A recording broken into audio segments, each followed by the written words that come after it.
Hey, thanks for checking out the Next Level Radio YouTube page. If you like what you hear, head to nextlevelradioonline.com. Find other podcasts and interviews that aren't included on the YouTube page, including guests such as Chris Parnell from SNL and Archer, Colin Mockery from Whose Line Is It Anyway, Kim Coates from Sons of Anarchy, even Chris Allen from American Idol, and much more. You can also download our podcasts on iTunes and Stitcher, or stream them straight from our website at nextlevelradioonline.com. Also on the webpage, you'll find links to our Facebook and Twitter. Make sure you follow us to keep updated on everything we have going on and everything we have coming up. nextlevelradioonline.com also gives you coverage of events such as Philadelphia Comic-Con, and you can even check out our staff blog that includes movie reviews and much more.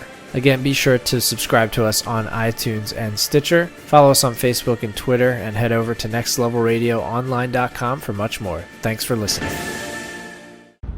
Chewie, we're home.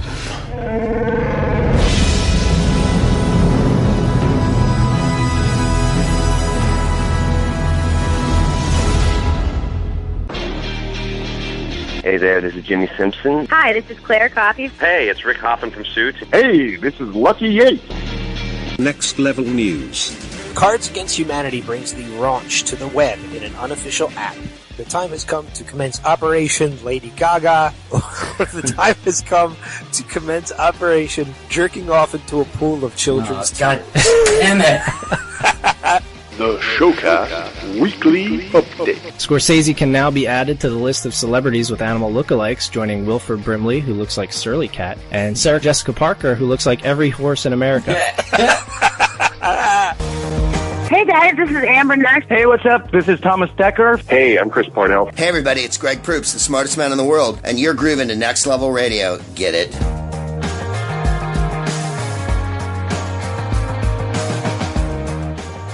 All right, everybody, welcome to another edition of the Showcast, episode 15 of our second season. So moving quite along. I am Ben Beck, joined by nobody at the moment. Actually, Steve Richards and Adam Gorey are going to be joining me a little bit later on in this podcast. But for right now, it is just me, so I'm going to be taking the reins for right now. Coming up later on in this podcast, we are going to have an interview with TJ Thyne from Fox's Bones. Adam and I had an opportunity to speak with him for quite a good period of time, actually. Really awesome interview. Can't wait for you guys to hear it. Like I said, that's going to be coming up a little bit later on in the podcast. We're also going to be talking about a certain television show that's going to be coming back to the air a little bit later on in the podcast as well. And, we'll have the Next Level News, the trailer chat, big trailer trash this week. So we're going to get to quite a few big trailers that were released this week for some big name movies coming out this summer, as well as another one coming out at Christmas. So I'm going to get this thing started, but before I do, first off, just want to say hi to our new friends over at the Caffeine Crew. These are a great group of people I met a couple weeks ago. So please do me a favor, go over and check out their site, www.caffeinecrew.com, or you can find them on Facebook, facebook.com/thecaffeinecrew. Give them a like. They're another great site, another great blog and podcast site. They do a podcast about once a month, but you'll see a lot of articles and blogs on tabletop gaming, retro video gaming, new video games, as well as some other pop culture stuff that we like to cover as well. So send them some love for us, and check them out. They're awesome people over there. Secondly, before we get started even further into the podcast, I want to send a shout out to our first ever sponsor on the Showcast. That's right, we have a sponsor. A sponsor that is actually going to be helping us cover Comic-Con, Wizard World Comic-Con in Philadelphia this year, a little bit later on. So we're going to be touching on that a little bit later. But a special thanks to EFFIN Comics, EFFIN Comics, in Drexel Hill, Pennsylvania. Local to me, but if you're not local to Drexel Hill and you're listening somewhere else, not local, which I know we do have a lot of listeners that are out there that aren't local to Delaware County or Philadelphia, you can shop online with EFFIN Comics at www.effincomics.com. Again, EFFIN comics.com. I'm not sure if the site is up yet. I know it will be soon. It's a brand new site, so you're going to have a lot of availability to do some shopping with them online. I know the owner personally. I go to this comic book store all the time. They have a lot of great stuff, a lot of great people that shop there as well. So once again, thanks to Effin Comics in Drexel Hill, PA for being our first ever sponsor and sponsoring us through Wizard World Philadelphia Comic-Con. With that being said, let's push forward so we can get to a point where Adam and Steve are going to be joining me, and let's hit the box office for the week.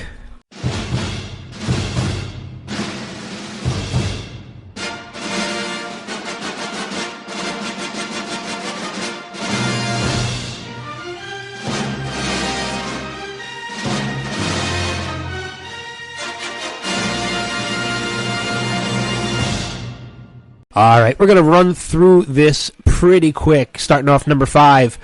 The Longest Ride brought in about a total gross right now of $23.5 million. Weekend gross, $6.8 million. Number 4, still holding a spot in the top 5, actually, is Home, which is that animated movie with Jim Parsons. Brought in another $10.3 million in the box office this week, so that's not a bad. A total gross of $142.6 million so far. Starting and coming in at number 3, new to the top 3 this week, Unfriended, which is that new horror movie that takes place over social media and Skype. $10.3 million. I'm sorry, $16 million at the box office, bringing in the total so far. Number 2 at the box office, surprisingly, considering it has a 0% on Rotten Tomatoes at the moment, Paul Blart Mall Cop 2. I think we were all off on our predictions for that last week. I think we all predicted it no higher than number 3. But $24 million at the box office, surprisingly. Had a budget of $30 million, so it's almost broken it, but it's probably going to drop out of the top 5 considering next week. And holding its top spot at number 1 for the 3rd week in a row, Furious 7 with another $29 million. Total gross, $294.4 million at the box office. That is crazy. But I still plan to see it. I have not gotten the chance to see it yet. So look to the future as to some movies that are going to be coming out this coming Friday, April 24th. The Water Diviner, which is a war drama. It's going to be released in about 300-plus theaters. And The Age of Adeline, which is a movie from Lionsgate, another drama that's going to be coming out. 2,900 theaters. So, and Little Boy, which I'm not sure exactly what Little Boy is. It looks like a foreign film, but I could be wrong. It's a drama, and that's going to be opening up nationwide as well. A bunch of other little movies that are going to be coming out, excuse me, that aren't going to be getting a very wide release. Road to Juarez, which is only opening up in 10 theaters. And these other ones don't even really give me an idea as to how many theaters they're coming out, which I can only imagine means they're pretty small. Looking forward to an additional week after that, though. I know it's going to be a huge week with the release of Avengers Age of Ultron, which I will be seeing on Monday, the 27th. I will be going to an advanced screening of that, and I will have a review on our website, www.nextlevelradioonline.com. That's going to wrap it up for the box office. So moving on to what is usually my segment with the DVD and movie releases for the week. Only one worth mentioning, and that is Taken 3 with Liam Neeson and Maggie Grace. 89.1 million at the box office, only at a 9% on Rotten Tomatoes. 47% though from the viewers. Still not a great rating. These movies kind of tanked after the second one. They just continuously go downhill. They're obviously not like the Fast and Furious movies. They keep getting better. Buy, rent, pass. I've seen the first two. I have a little OCD about that. It's going to be at least a Netflix, just because I'm going to want to see the third one, just to round out the series. I'll give it a watch. Not going to buy it. Probably not going to buy it. So, but other than that, nothing else really worth noting coming out for the DVD and Blu-ray releases this week. So we're going to continue on. We're going to take our first break. And when we come back, Adam and Steve are going to be joining me back on this podcast. So stick around and we'll be right back.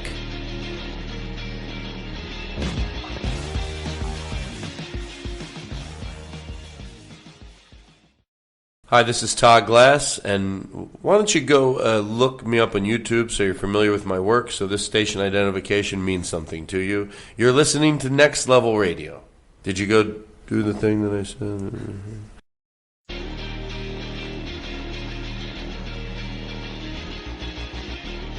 Hey, I'm not by myself anymore. No, I kind of like this. The cavalry is here. The cavalry has arrived. Adam and Steve both now on the podcast, which is a good thing. So, because I don't know if I could have been able to handle this whole thing by myself. That would have been a little ridiculous. It would have gotten boring. No offense. Yeah. No, I agree, because the interaction with myself would have sucked. So I would have to change my voice. Yeah, I mean, it's one thing if you're talking to yourself in your head, but once you start talking to yourself out loud, we have a problem. Yeah, that's a pretty big problem. Yeah. I didn't get to ask this at the top of the podcast, but how was everybody's week? Steve, do you want to go first? It was quite good actually. I don't know, didn't do too much, but at least the weather's nice. Yeah, weather's really nice. How about you, Adam? The weather is fantastic. That's really same. I'm just enjoying this weather, even though I spent most of my day working. I did do some lawn yard work. I won't bore you with that, but definitely enjoying the weather. My allergies have been kicking my ass, but other than that, it's same with me. Just enjoying the weather. Yeah. So, but it's been a pretty big week, as I mentioned earlier on in the podcast, as far as like movie news and things like that. And it's the reason why we held off on doing the trailer trash until now, instead of when we usually do it. Well, when we try to remember to do it after the box office results. But this time, intentionally holding off until after the first break, so you guys were with us. With that being said, though, let's get right into it, and let's do this week's trailer trash.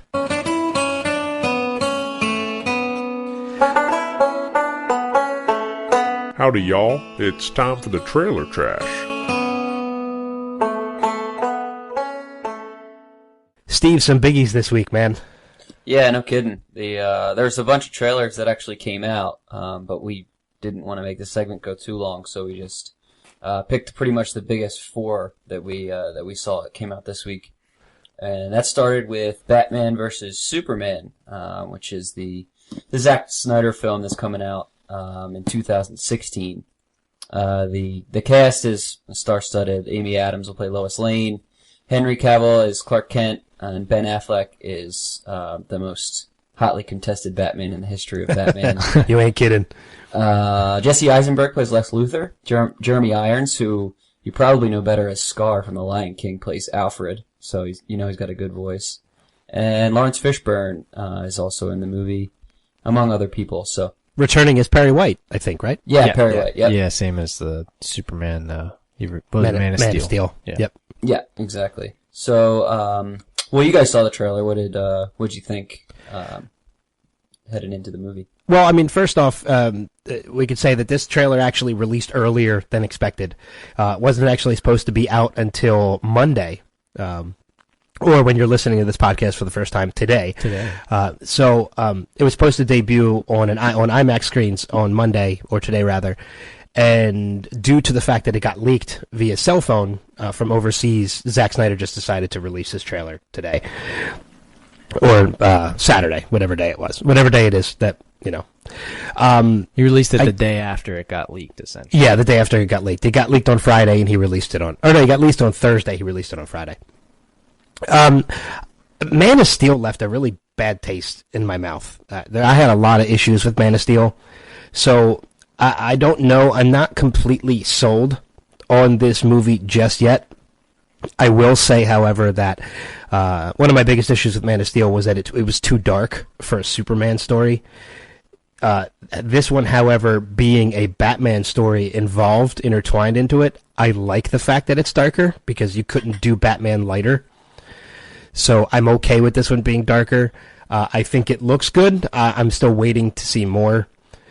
But I will say this, that from the moment it was announced that Ben Affleck was Batman, much to the chagrin of many other people, I said from the very start he was going to be the best part of that movie as Batman. I said he was going to be an awesome Batman. And after seeing him as Batman, I still hold that statement to be true. I think he's going to be fucking fantastic as Batman. I think... yeah, he gets the most unfair rap of all time for being a superhero, just because that movie was Daredevil. Yeah. Was terrible for every reason that wasn't him. So. Yeah, he wasn't a terrible actor in the movie. The movie was just poorly written. And directed. And directed. And he had a terrible cast around him. And filmed. And yeah. Well, that's what I said. He was not the worst part of Daredevil. He didn't ruin Daredevil. Daredevil ruined Daredevil. No, yeah, I think he'll make a fine Batman. It does. The trailer almost makes it look like it's more of a Batman story. And I know you said there's a Batman story intertwined, but originally this was supposed to be like a sequel to Man of Steel. I don't think Man of Steel did as well as they wanted to, so maybe that's why they kind of brought it in like this. Although we don't know the plot yet. Even IMDb doesn't know. It just says the plot is unknown. So, the trailer it doesn't give you too much. I think it's just kind of wetting the palate for fans. The movie doesn't come out for another year, so, obviously for me, it's going to be a, trash to treasure. But, I'm looking forward to seeing a little more about what the movie actually entails, and a little more about what the movie is actually about, and the plot and everything like that.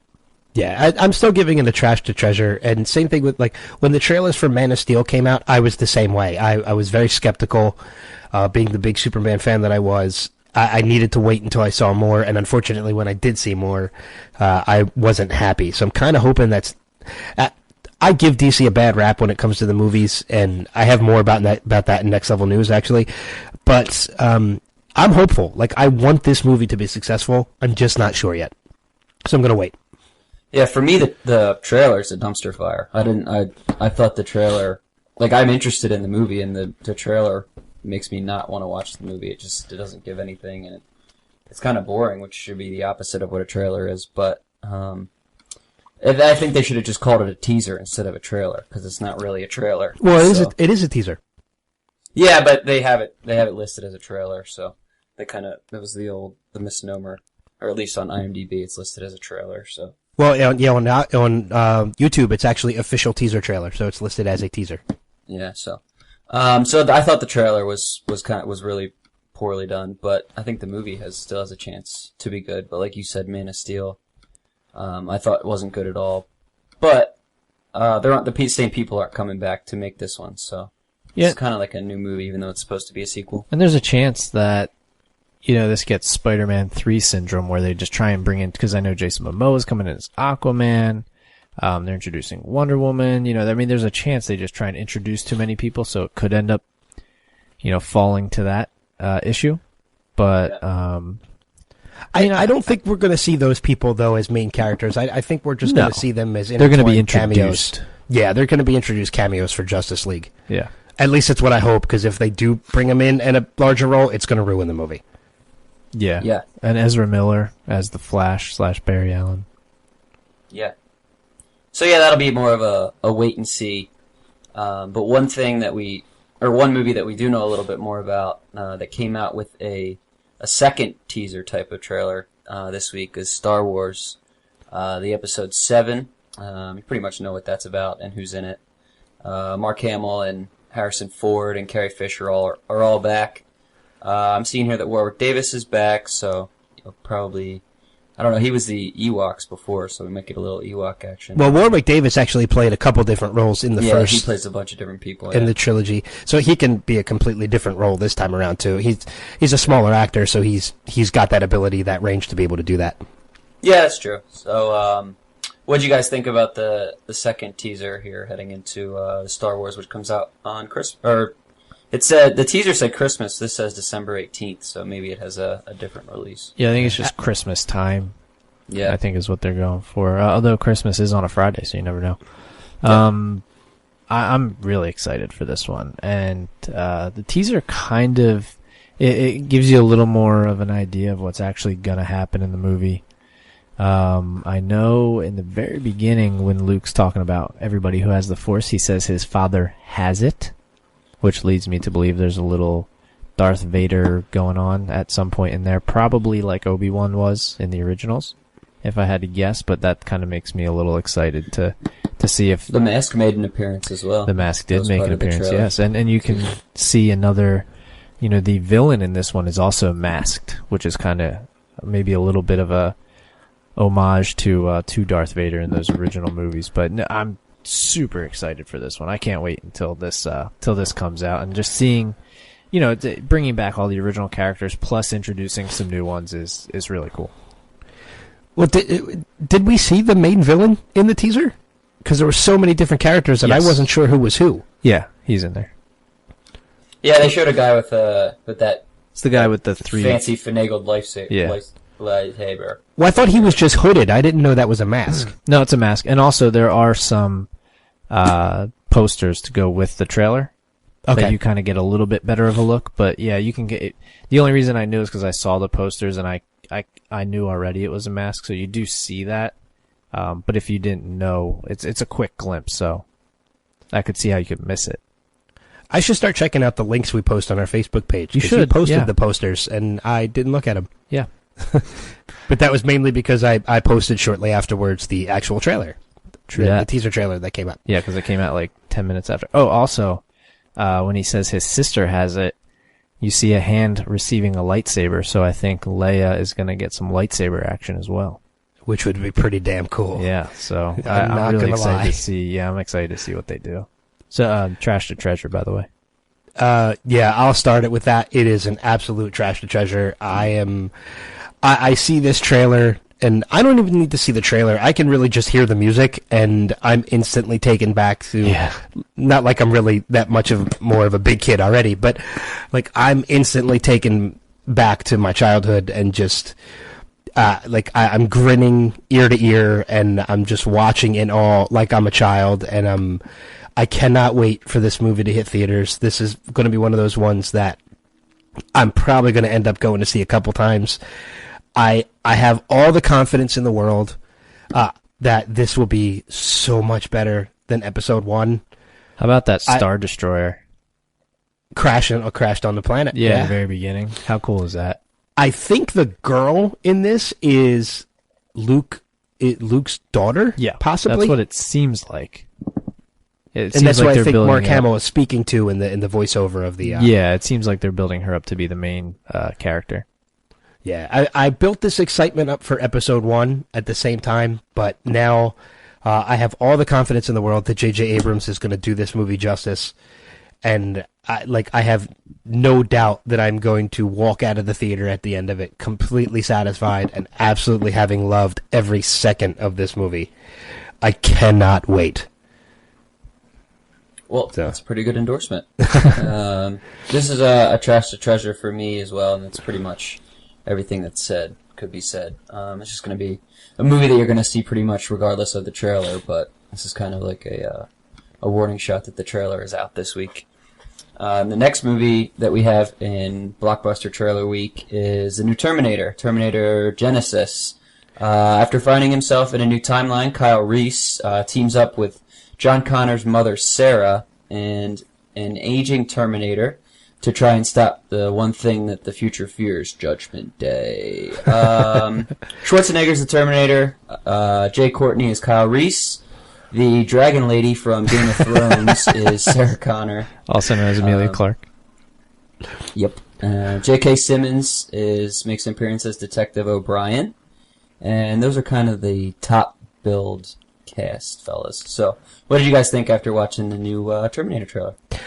I'm a little intrigued because it seems like they spoiled a big plot point in this trailer. Yeah, I agree. I think it's something they could have... Don't get me wrong, I still think it's a trash to treasure because I'm very intrigued by the change in the storylines. It seems like they took almost a Star Trek approach to this in changing the storyline, so now they have a new timeline to build on. Yeah, anytime you're dealing with the past, it's so easy in the movie biz to be able to start a new kind of reboot. Yeah, but they kind of revealed, as I said earlier, they kind of revealed a big plot point that they could have kept under wraps until you went to see the movie. And that being that one of the Terminators that comes back is actually John Connor. Connor, yeah. And he's a hybrid of man and machine, or as he says in the trailer, not man, not machine. So what the hell is he? So I don't know. So I don't know. I'm very intrigued. I definitely want to see it. I especially want to see how a Terminator grows older. Yeah.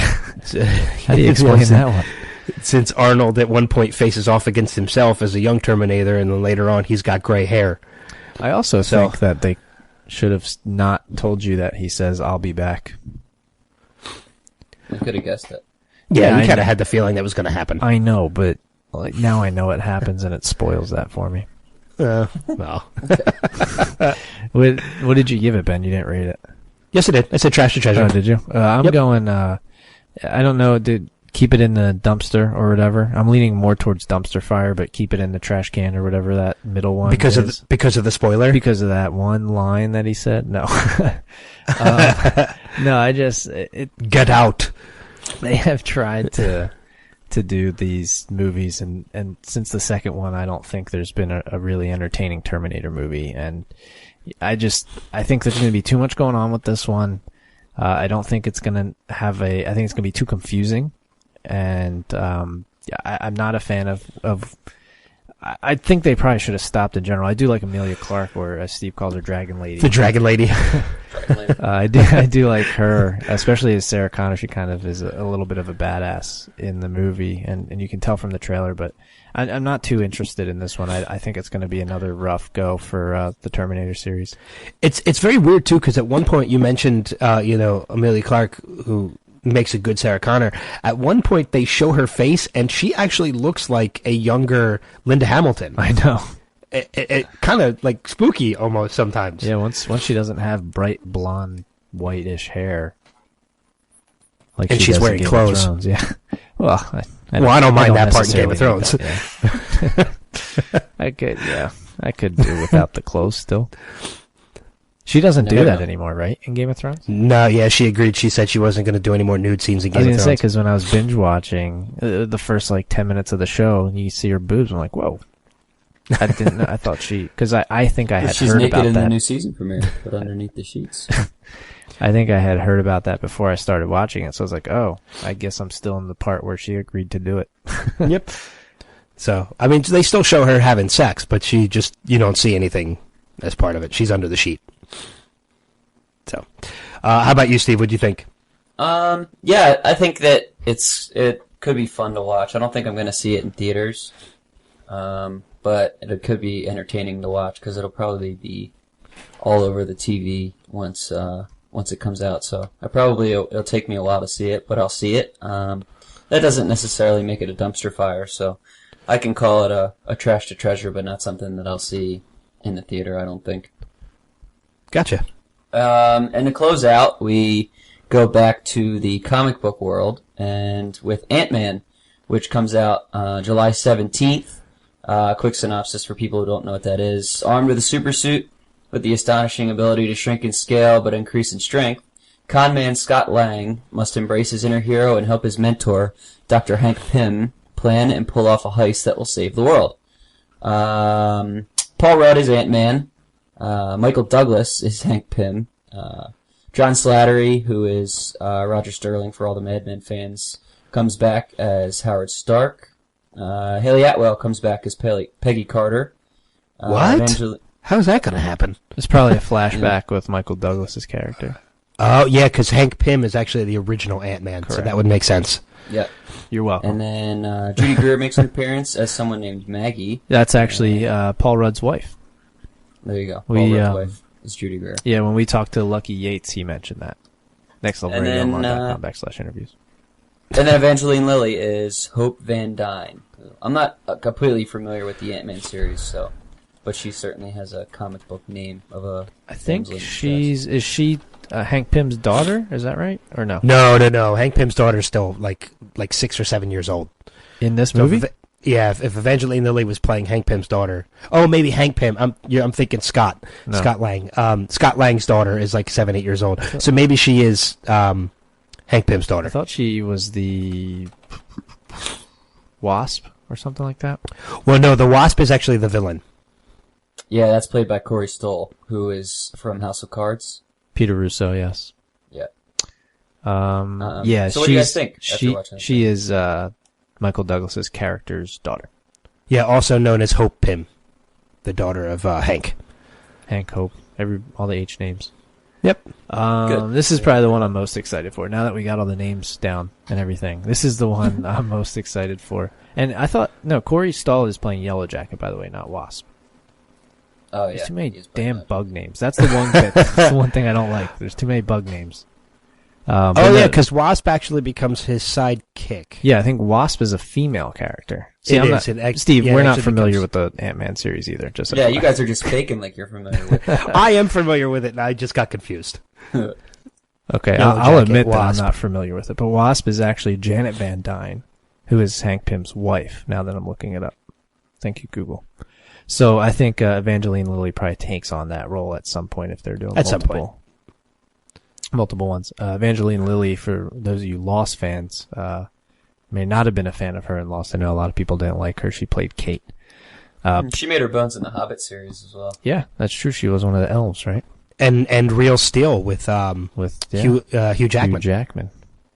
Anyway, back to the actual trailer itself. Now that we got names and actors and movies down, T.I.'s in it too.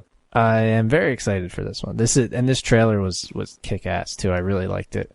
It showed a lot. One of my favorite parts was at the end where the train. With the train. That was really funny. But no, this is without a doubt the trashiest to treasuriest one on the list this week. Yeah, I would have to agree with that. I'll let you finish, Ben. I'm gonna let you finish, but this was the best trailer of all time. No, go ahead, Steve. It's fine. Yeah, I liked it. I thought it was a lot of fun. I like these Marvel movies. Seem to be can't miss it anymore. At least for me, I really enjoy the stories and everything, and particularly with the Ant-Man. Like I said, that I'm not really familiar with it, so everything that happens will be a surprise for me. Like I don't know anything that happens at all, so it'll be cool to see. Yeah, so safe to say trash to treasure for you? Yeah, for sure. Hey, Bobby Cannavale's in it. Yep. Yeah, it's absolutely a trash to treasure for me. You guys are going into Ant-Man the same way I went into Guardians of the Galaxy, as in I didn't really know much about the characters at all. Yeah, I did that for that too. Ant-Man, I'm a little more familiar with, though. I know the Hank Pym series, not the Scott Lang. Although I'm reading the Scott Lang series now, because it just restarted in comic book form. Yeah, this is really actually, sorry to interrupt, this is really something that they don't do very often with comic book movies, is that this isn't it's an origin story of the second Ant-Man. You know, they're bypassing the whole entire first one. They could have easily just started him out as Hank Pym. But they're bypassing that and keeping Hank Pym in it, which is actually pretty interesting and something that I don't remember seeing in a comic book movie yet. No, I don't think we have seen it yet. I mean, as far as there's been many iterations of Thor actually in comic book lore, but we're still sticking with the main one that everybody knows. Yeah, there's a female Thor now in the comics. There is. So yeah, we're moving into the second iteration of Ant-Man, which I kind of like because I like the iteration. I think Paul Rudd. Now that I'm reading the Scott Lang version of Ant-Man, Paul Rudd fits that character perfectly. From the smartass to the snarkiness, to being new to the whole thing. That's how Scott Lang is in the comic books too. And Paul Rudd, I was so excited when Paul Rudd was cast as this role. I was really excited originally when Edgar Wright was brought on as the director, and kind of bummed when he was dropped out. Edgar Wright, if you don't know, was the director of Shaun of the Dead, Hot Fuzz, World's End, Scott Pilgrim vs. the World. Scott Pilgrim vs. the World, which is a fucking awesome movie. So I was really excited when he came on board, and then once he dropped out, I got a little bummed until I saw this trailer, and now I'm like, yeah, I'm so back on board. It is ridiculous. The train part was great. I think this is going to be another one of those ones that's going to have a ton of action and a lot of great humor to it. So it is 110% a trash to treasure for me, too. So I'm super excited. Absolutely. That's a good way to end it then. Super. Yeah. And close the lid on the trash to treasure. Awesome. We have it also, for those of you that don't know, if you don't not familiar with our Facebook page, we have a new tab on our website, www.nextlevelradioonline.com, a trailer trash tab, where if you haven't seen any of these trailers yet, you can visit our website, click on the trailer trash tab, and you can see all the trailers posted right there on the website, so you can watch them back to back to back to back. You don't have to do any searching. It's all right there for you. So with that gotcha. I don't know where that fits, but okay. So with that being said, let us keep things going, and let's move on to the next level news for this week. This is Next Level News. All right, starting off first, Ryan Gosling to star in the Blade Runner sequel. I didn't even know they were making a sequel to Blade Runner. Ryan Gosling is in negotiations to star in the Blade Runner sequel alongside Harrison Ford, announced on Thursday. Ford will reprise his role as Rick Deckard in the film. It's unknown yet, though, who Gosling will play. The actor who recently made his directorial debut on Lost River will be seen next in The Nice Guys with Russell Crowe. So it'll be interesting to see when that comes back. Yeah, are you a fan of Ryan Gosling? I could take him or leave him, to be honest. Steve? I love the guys. You love the guys? You strike me as a guy who would love the guys. Does he talk like he does in his movies in real life? The way he talks in a lot of his... I never met him before. Yeah, I thought you call him the guys. I figured you knew him personally. He talks kind of weird in some of his movies. I don't know. That's the only thing that bothers me about it. Just like the thing that bothered me about the Terminator trailer. I really couldn't even, to be honest with you, now that I'm thinking about it, I really couldn't even mention... I couldn't even name... I know I've seen movies he's been in, but I couldn't name any off the top of my head. The guys? Notebook? Yeah.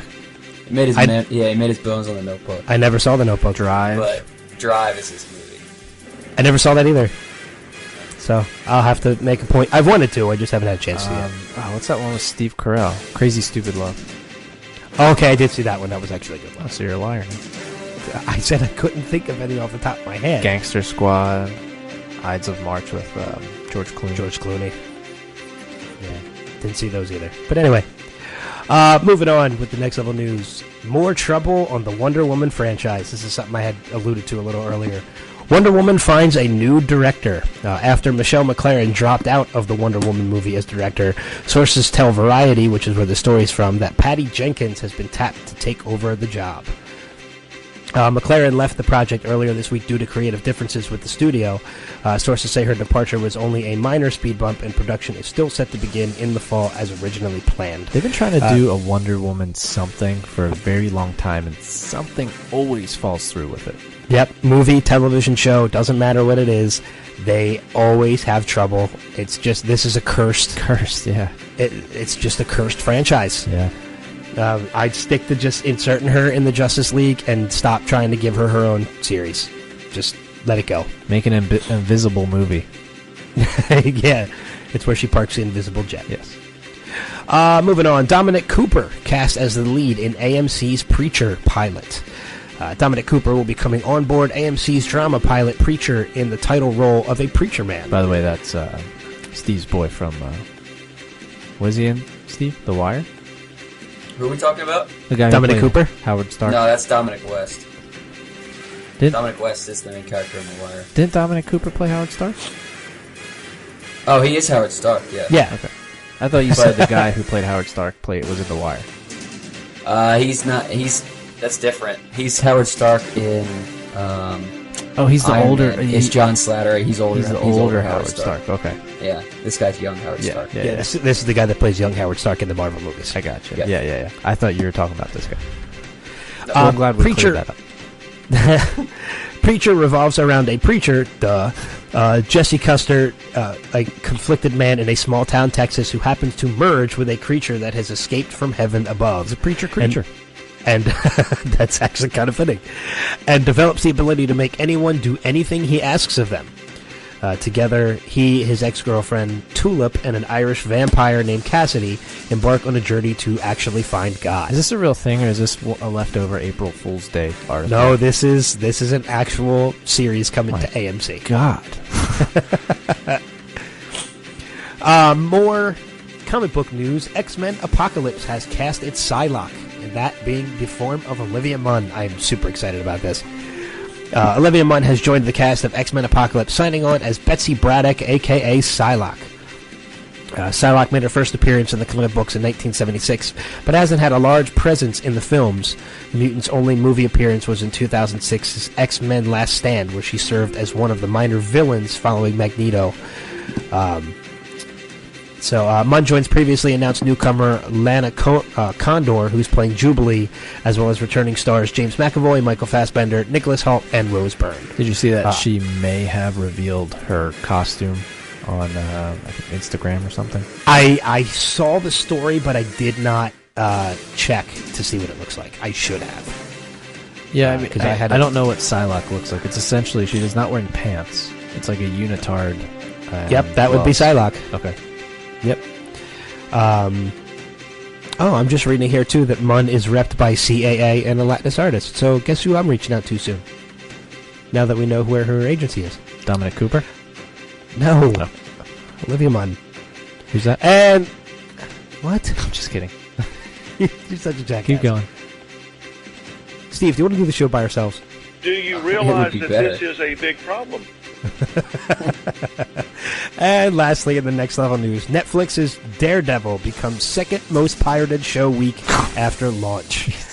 Matt Murdock may be fighting to keep Hell's Kitchen safe, but it seems his crime fighting is citing some cybercrime. Piracy tracking from Expictigo, as reported again by Variety, has revealed that Daredevil was the second most pirated show worldwide between April 10th through 16th. 2.1 million unique users have reportedly downloaded episodes of Netflix's latest original show, with pirates in Brazil being the most frequent culprits. The United States was home to the third most illegal downloads of the show, behind India and ahead of the United Kingdom, France, and Australia. Why don't people just ask friends for their Netflix login? Yeah. It's like, everybody has a friend who has Netflix. Like, seriously. I have a friend who gives me his HBO account, and I'm not going to mention his name as to not get him in trouble, but he might he might really enjoy The Wire and Mad Men. He also might be on the show.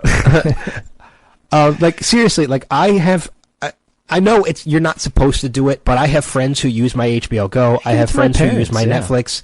I have friends who use my Hulu. I have friends who use my CBS. Seriously, I've given my friend's HBO Go account. No, just kidding. I haven't given it out, but I've given out my Netflix to my parents. Well, that's right. My mom uses my Netflix and my Hulu, and in return, I actually use her HBO Go. So it's kind of like a trade-off. Yeah, everybody wins. So everybody just borrow a friend's login. Seriously, I mean, not to say I don't partake in certain downloads of certain things, but. But if it's on Netflix, we're really no, I didn't mean it that way. But I mean, we're really as far as ourselves on a lot of things on this show. As far as Ben Netflix, watches porn. If it's, I did not say porn.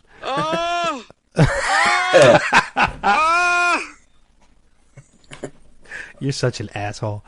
But if it's on Netflix, just borrow a friend's account. No, I've checked. There's no porn on Netflix. No, I've checked. Yeah, when you search for XXX, the movie with Vin Diesel came up. That's a horrible movie. But anyway, that's gonna wrap it up for Next Level News. So, we're gonna take a break. When we come back, we are going to play in full the interview. Adam and I, as I mentioned earlier, Adam and I had a chance to speak with TJ Thyne from Fox's Bones, and it was definitely a fun interview. So when we come back from this break, you're going to hear that interview in full. And then afterwards, we will have some other stuff, weekly update, some talk on a certain show that'll be coming back. So stick around, and we'll get to that shortly.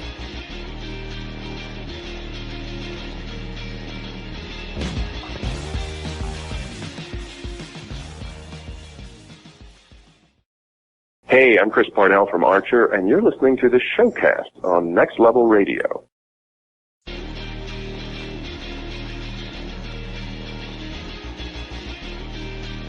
right, welcome back to the Showcast for this week's interview.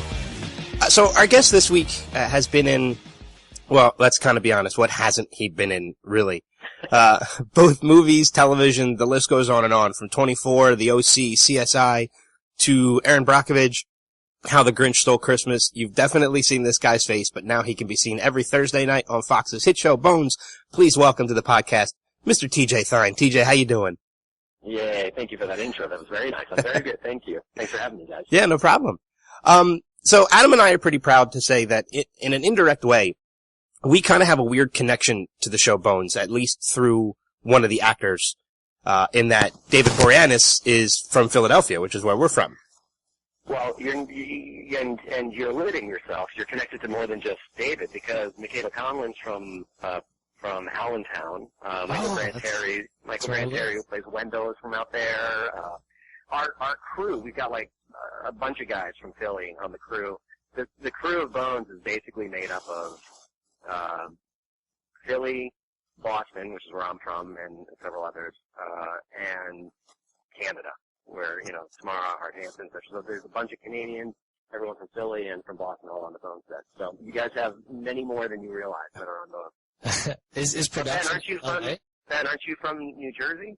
You live in Philly, or Philadelphia, but aren't you from New Jersey originally? I am. How did you know that? I'm curious. I have people. I don't have people. You did your own research. I have a laptop. I had to look you guys up. I didn't want to get on the phone with some strangers. No, we like that. We do like that. You're one of the few people that's actually done that. That's, done your research. I mean, obviously we do our research on you. But you're one of the few people we've talked to who's actually done the research on us. And yeah, I am from Jersey. I was born in Jersey. I lived over there till about 96, and then I've been living in PA ever since. So. What part of Jersey are you from? I'm actually from Central Jersey, a little town called, there's two towns. More people know Florence, but there's a tinier town kind of attached to it in the same county called Roebling.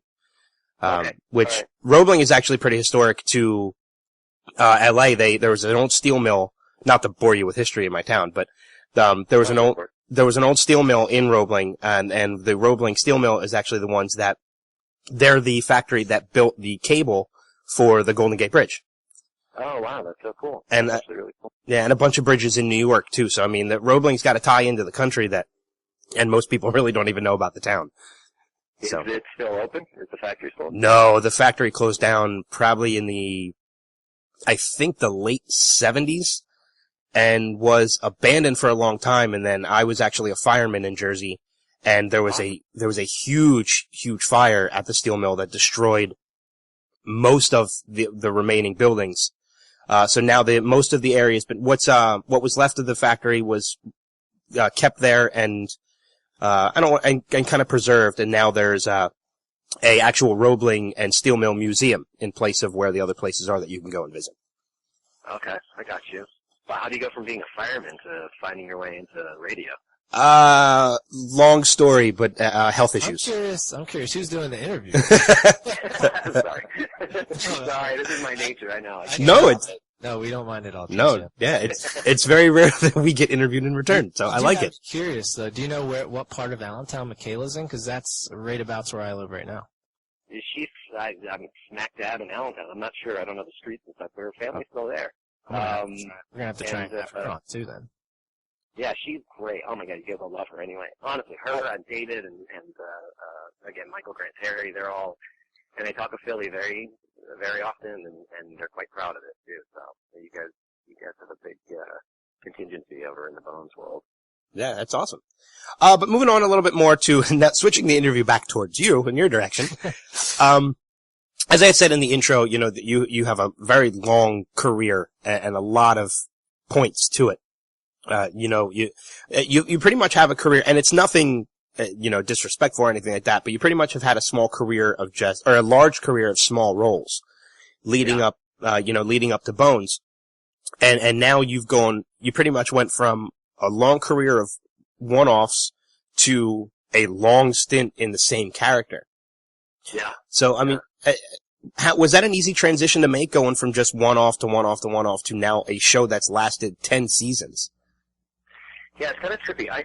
You never, it would have been great if the first audition I ever got invited to was something that was a large role and, on a show that was going to last a decade or more. But it just didn't really work out that way. I had a really hard time getting an agent in LA. It's not so easy. And I grew up doing a bunch of theater, and then did some commercials and stuff. I moved around the country quite a bit, and so I would kind of try and do commercials and things like that when I could. And then I decided when it was time for college, I wanted to go to Southern California. I knew that. I got one of the big college guidebooks and ripped out Southern California and threw the rest of the book away. And I was like, okay, what colleges can I go to? And I looked at SC, and I really loved their program, their television, film, and theater program, so I decided to go there. But then you graduate, and you think, of course, you're like, oh, they're going to connect me. Now it's done, right? I'm here. I've got an education. Everyone's going to be so impressed with the BSA from USC. Not the case. You can't seem to get arrested, in terms of agents and managers and such. You never have enough credits and things. So I got into this point where, I knew that I wanted to do television and film, and at that time, that was a while ago, TV was not what it is today. There were a few shows that we were all kind of watching, but really, it was very heavily, network television stuff. You didn't have all the genius cable shows and amazing programming that you have today. So everyone was still trying to get, into the movie world. That was really what we wanted. And I just couldn't figure out how to do it. And I would sit, night after night, writing to every agency in town, and, I just kind of would get rejected from all of them. Until one day I kind of looked at it and I thought, okay, look, these guys are in the exact same situation I am. They are probably so afraid of losing their job and taking a risk on something because they're trying to prove themselves. They're all probably at a point in their agencies where they either have a career that they've worked hard for and they want to keep it that way, or they're trying to build their own. And if they take a risk on some kid from college that has absolutely no credits to show for it, they're taking a risk that's not necessarily going to play out in their favor, so they might think. So I thought the only thing I can do is get out there and try and build a resume of credits. And if I don't have an agent, I don't have a manager to do it, then I gotta figure some other way out. So I started realizing that the best way to do it was to get in touch with casting directors directly, and I didn't really know how to do that other than writing to them and stuff. So I started coming up with creative, clever ways of kind of designing envelopes and such that would maybe get my letter opened. I started working in a restaurant that was 90% industry people because I thought, well, this will be a great opportunity to meet people. I was just kind of trying to do anything and everything to get myself in front of casting directors. I started participating in workshops and showcases that casting directors and casting offices would participate in, and after a while I would just get maybe one casting director that would say, hey, this guy's pretty good, and they would bring me in for a one-line role or something. Yeah. And then I never let them alone. I would just kind of hound them, you got other things. I know you do this other show and you do that other show.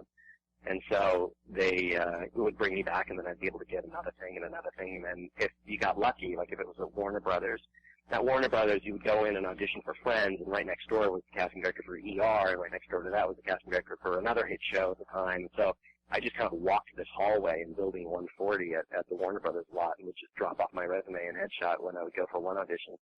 And, work begets work, and I would just be getting little things. And I would take anything.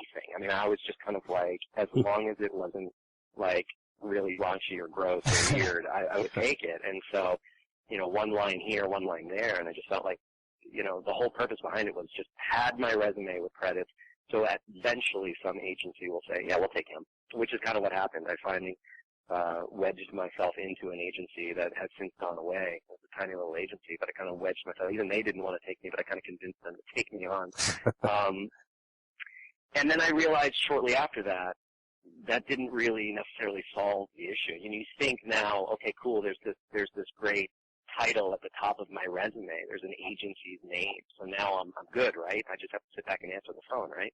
And I realized quickly the work I had been doing on my own and busting my butt and meeting producers and casting directors, that really is what you have to continue to do. So that's what I did, and I just kept at it, and that agency eventually went away, and I moved to one other. But really, even with Bones, I knew the director. I had worked with the director, Greg Utanis, on a show called CSI New York. We worked with each other on that. We had tried to work with each other a few times before that, and it didn't work out. And so then Greg, we were talking one night, and he was like, oh, I'm going to direct this pilot. It's called Brennan for Fox. And I was doing 24 at the time. And I said, oh, who are you considering for the roles? And he said, well, we're thinking of David Boreanaz from Angel. And I said, oh, yeah, I worked with David on Angel. And he said, oh, and there's this young actress we've already cast named Michaela Kama. And I said, oh, yeah, I worked with her on MDs. And then he said, and we're thinking, we don't know who the lead's going to be yet. And then he said, you should actually look at this role. There's this role of this 45-year-old guy, he's this doctor who kind of wears shorts and flip-flops and has big glasses and looks like a bug, and he talks about bugs all the time. And so he sent me the script, and I looked at it and called him the next day, and I said, I don't think I'd really play him that way. I mean, he seems to be this really eager guy to me that isn't so, obviously like he's a bug. Like, it's more like he knows science really well, and he can just rattle it off, and he's kind of flippant with it, but he's much more interested in kind of, the experiments that he does and like the interactions in the office, like what's happening with who and what. So he's like, all right, come in and meet these guys and go for it. Just see what happens. And so I went in, and it was great. Yeah. So then that was 10 years ago. Yeah, I was going to say that character turned into Dr. Jack Hodgins, the man you've been playing for the past 10 years. I'm curious, how would you say your character, Jack Hodgins, has kind of developed and changed between, season 1, which probably feels like forever ago, and now in season 10? When I first started playing Hodgins, I really saw him as the mad scientist, and it was kind of the modern day mad scientist, right? What would a mad scientist of today look like? And he's a highly skilled scientist, right? I mean, he has advanced degrees in entomology and botany and mineralogy and such, so he knows what he's talking about, and he happens to come from an extremely affluent upbringing and family, so he doesn't need the money. So that's another thing, a clue into the character. Well, this guy really loves what he does, because he doesn't even have to work, but this is what he's choosing to do with his life. So he was really so invested. And again, the mad scientist part, the mad part of it, was he kind of had these anger management issues. He wears this green rubber band, which I put on for the pilot, and my character has been wearing for the last 10 years. I always have it on when I'm shooting. And in the early days, like Angela Montenegro, Michaela's character, would kind of snap the rubber band and kind of, piss Jack off and stuff. But he just kind of was this, very, wound tight, angry, bitter, hated the government, would really would kind of despise Booth's character, played by David Boreanaz, because he was part of that machine, and Big Brother and stuff. And that was really kind of how he was, which was it was fine. It was great. It was great if the show went for a season or 2 or 3. But then eventually it's just exhausting to kind of play that really wound tight, angry, bitter guy. So ever so gently as the show continues, I started trying to kind of release some of that and let a little bit more of TJ come into it, where it was just, there is some kind of fun-loving part of this character that's positive and happy and, loves what he does. And so I found strategic places over the season to let Jack loosen up a little bit, his character in relationship with Zach, Addie, when Zach left the show, when Eric left the show, and the character of Zach kind of went to prison. That was really tough on Jack, and the gravedigger, Jack being kind of buried alive, that was really tough on him, and him trying desperately to get into a relationship with Michaela's character, Angela, and that was never really happening, and that was tough on him. But ever so gently, each of those things started to kind of find light. He went and saw Zach at prison. It was okay. Zach was okay. He had closure with the gravedigger when they finally caught the gravedigger and killed the gravedigger. He finally wooed Angela to the point where she actually came around, and they got married. And so in each of those moments, I get to release some of that anger stuff. So now I think the Jack Hodgins of today, season 10, is way closer to me as a person. He's really giddy and he's happy and he loves what he does and he loves the people he works with, and that's kind of the impression that he gets. Some of the fun things that Jack does now, he's so giddy and childlike when it comes to experiments, and yet, some of the fun moments, his interactions with Booth and stuff now, he'll give Booth a big bear hug, and you can tell that Booth is so awkward and uncomfortable, and Jack's just smiling with his eyes closed while hugging him, and that's kind of much more fun than the beginning. So, as you can tell, I talk a lot, so at one point you're just completely overwhelmed with what I'm saying, to say, okay, we got it. No, it's not a problem at all. We'd rather you talk a lot than not at all. So. Yeah, that would be awkward. Have you had that happen in interviews where someone's just yes, no? Yeah, actually, no. We have had actually the opposite, where somebody has talked for a really long time, probably about 5 minutes. But it was one of the situations where we pretty much could have walked out of the room for 5 minutes. Yeah. I think I did the introduction, and then 10 minutes later we finally got to ask the first question. It was just. Yeah. All right, so I'm not that bad. So No. You're fine. Trust me. Yeah, this was more of a spiel than it was an interview at that point. It was a little political. But anyway, Gotcha. So for your first few years on Bones, I'm sure a lot of, like you said, with all Hodgins' degrees and everything like that, I'm sure a lot of it was reading a script, when it came to the science aspect of it. But after all these years, have you learned anything scientifically from the role? Yeah, it's a funny thing. I mean, being on television for 10 years, I mean, think about 10 years ago. There were no smartphones. We were all kind of learning to text, right? I mean, and texting was like, press the same button 3 times to get to the to the letter that you wanted. Which I loved, by the way. I missed that. You liked that? Yeah. Well, they used to have that, I think it was like T9 or something, where you could set it up so it was like predictive texting. So you could hit G47 and it kind of knows what word it made texting so much. Yeah. I didn't have to look at my phone to text. Yeah, modern day autocorrect, which is a pain in the butt now, but at the time. It probably made it a little dangerous because it made texting and driving easier at that point, but it was still a little easier to text. Yeah. One of my favorite things is reading the autocorrect things where it just goes wrong. It's so funny. And it happens a lot, too. I had a buddy of mine who's helping me right now at my house. I'm trying to redo this bathroom I've been trying to do for a long time. So anyway, he's helping me out because he lays tile. That's kind of what he does. Maybe I shouldn't share the story. No, I think it'll be all right. So he's laying tile, and I was on set. I was working away, and he texted me just to kind of say that he was finishing up. So he said, "Hey, I'm going to do some men on your bathroom floor, and then I'm going to leave for the night." And immediately another text came in. He said, "I'm going to do cement on the bathroom floor." And that moment was like, there was that moment where he reread it and was like, "Oh shit!" And I love it. It's one of my favorite things, the autocorrect thing. Sorry. So you were asking me about early day Hodgins and have I learned anything? So 10 years ago, I mean, even the internet. I mean, yes, we had it and we were all using it and we were good at it, but it just. I mean, I was like going and meeting with entomologists at the time at universities nearby, and still kind of checking books out of the library kind of thing. Well, not that dramatic, but I was buying books at Barnes and Noble when those still existed everywhere. But it was just, it was much more like tangible, textbooks and things like that I was researching things. But now it's amazing, man. I mean, it was just all gotten so reliant, and it's so much easier now to kind of be on a show like this because, I can come home and I can type in Spodoptera nephigalium tetranecus ordicae, and it pops up, and I know what it is, and I can define it and figure it out, see what it looks like, and all that. You also have to spell it. Yeah, well, there's that.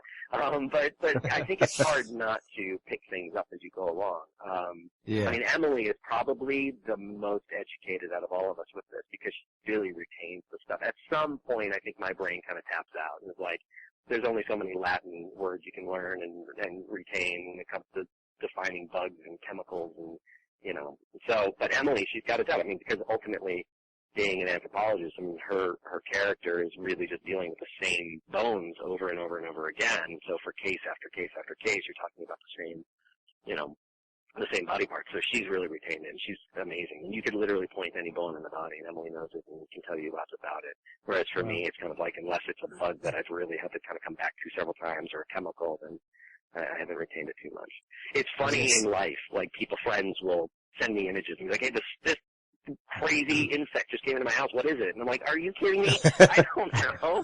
I hate insects."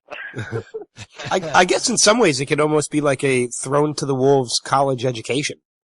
Yeah. Yeah, well, there you go. I mean, that's probably it. Do what you got to do to get by, and then you pass that course, that script is done, and you move on. Yeah, it should give you some kind of degree when Bones is finished.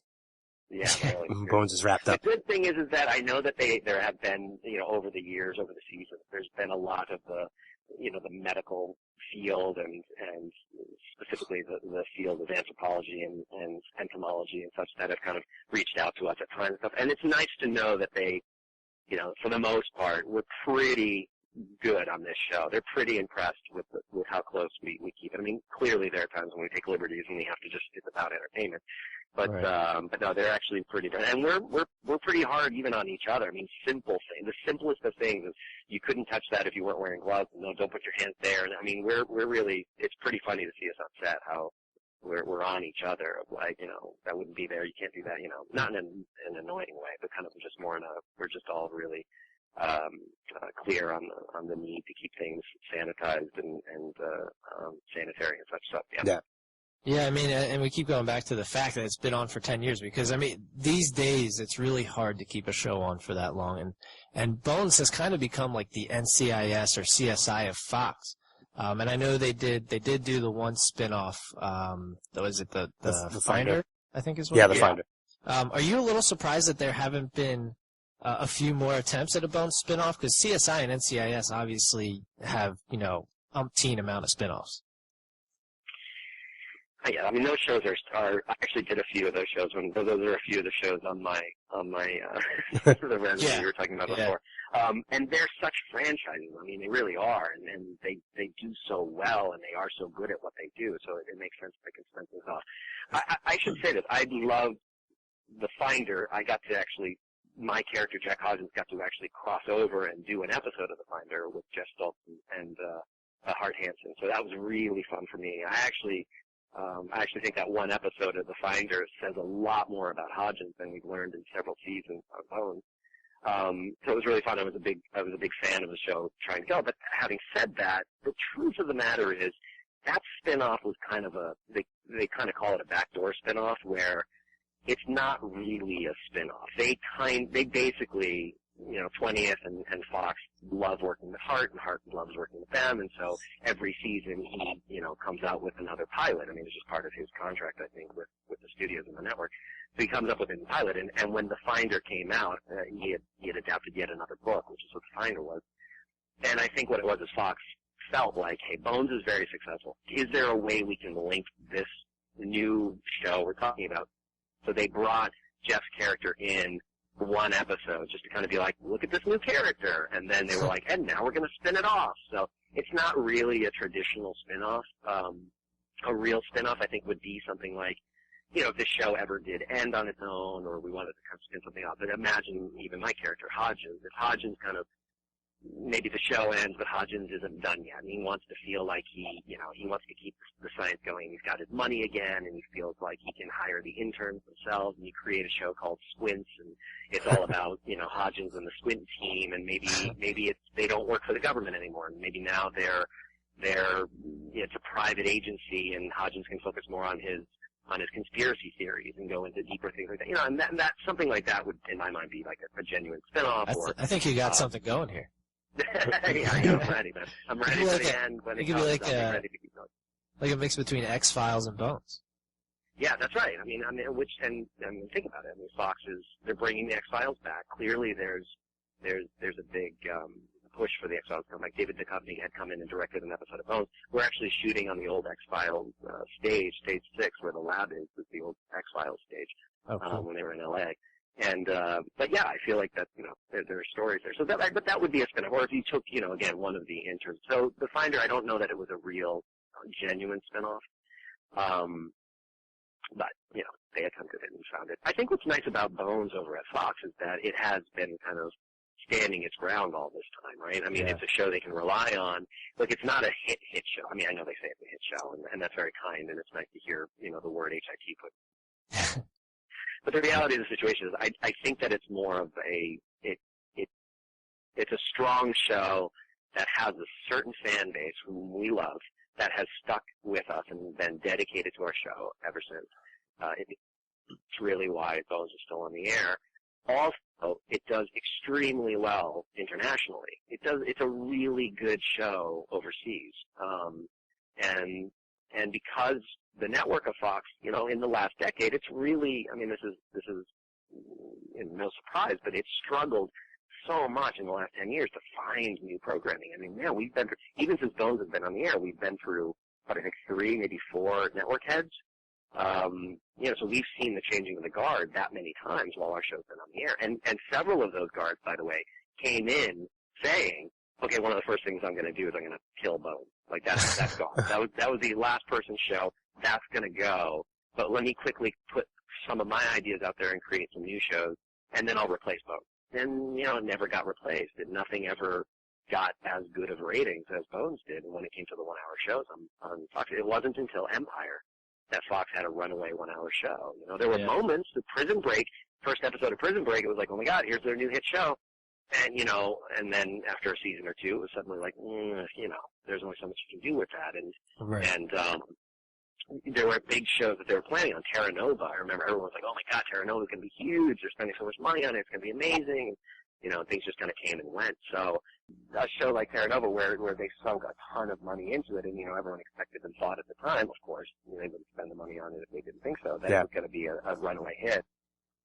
But it wasn't. So again, the landscape at Fox was one in which Bones had the opportunity to grow its roots and really try and become a show. We were allowed the opportunity to find our audience and keep going and growing, whereas again, if we had been on CBS season 1, we probably would have been canceled after the first season because the rating would be nothing near like, you know, well then we don't really know. I guess maybe if it was on CBS, the ratings would have been higher in numbers. But it's also in today's day and age, you know, look, I watch shows, I watch cable shows, Walking Dead and House of Cards and Downton Abbey and Game of Thrones. I mean, those are the shows that I'm tuning into.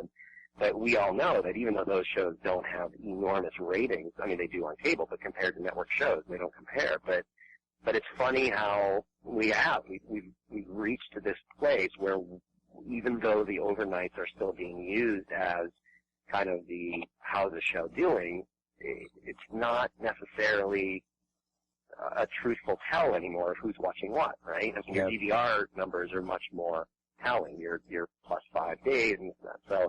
So I don't know. It's going to be interesting for the networks in the next couple of years of how they start really figuring out what shows are true hits and what people are tuning into. Yeah. Binge watching it. Yeah. I was going to say, Netflix changed a lot of things in that aspect. I mean, I know a lot of people who watch shows somewhat religiously, but they wait until the last season comes out on Netflix to watch it. So, I mean, that, you know, going to your point, that doesn't help the overnights at all, but you're still, that show is still getting a lot of viewers. Yeah, I mean, again, binge watching is so fun. I do that now. There are moments where I'm like, well, I do want to watch this show, but I'm going to wait till next week so I can watch 2 in a row. I mean, it's weird. I mean, we're all just getting into this new way of watching television. So, it'll be interesting how it goes. But it's been a really fun ride. I mean, I think truly, you know, everyone always says this about shows. Like they thank their fans, and they should, because, you know, all of us are working only because we have people tuning in to watch what we do. But there is a truth to the fact that the Bones fans are so dedicated, way more than I think even other shows. I think even some of the shows we talked about already, like people tune into some of the other, you know, episodic type television because it's, you know, they've just it's what they do on Thursday night or Friday night or whatever night they watch. But the Bones fans, they are just committed to it, and they know the show better than we do, and we're only on the air still because of them. And I think we all know that, and we respect that, and we're trying to bust our butts every day still in writing scripts and producing scripts and acting scripts that will keep those guys excited and still wanting to watch. Yeah, I mean, Fox is actually one of my favorite channels to watch. There's a ton of great shows, you know, including Bones on Fox. But Fox is also what I call, and I don't mean this in a disrespectful way either to Fox, but Fox is what I call my heartbreak network. Because there's been a ton of shows on Fox that I have grown to love over the short time that they were on that just end up not making the mark. And it's not Fox's fault, obviously. It's due to the ratings of the show. I mean, but you mentioned Terra Nova. Prison Break was another one I was a big fan of. Firefly, which only went, I think, about 10 episodes. Yeah. So, I mean, Fox has so many great shows on, and I'm so glad that Bones has made that run, that 10-year run. I know I've looked online. I haven't seen any confirmation, so I don't know if it's anything you can confirm. Will Bones be back for season 11? We don't know. We still don't know. I just wrapped the finale on Friday. I think Emily. I just went to set real quick to do some ADR, and I think Em is still working today. And then basically we're done. I mean, they're going to finish up. We've got 2 more episodes to kind of edit and finish through post production, and then. As of now, we have not a clue. I mean, you know, we don't know. I don't see why it wouldn't come back, but there's a lot of changes going on, so, yeah. I don't think I can say much more. Okay. Well, I mean, you know, obviously we have our fingers crossed that it's going to come back for an 11th season.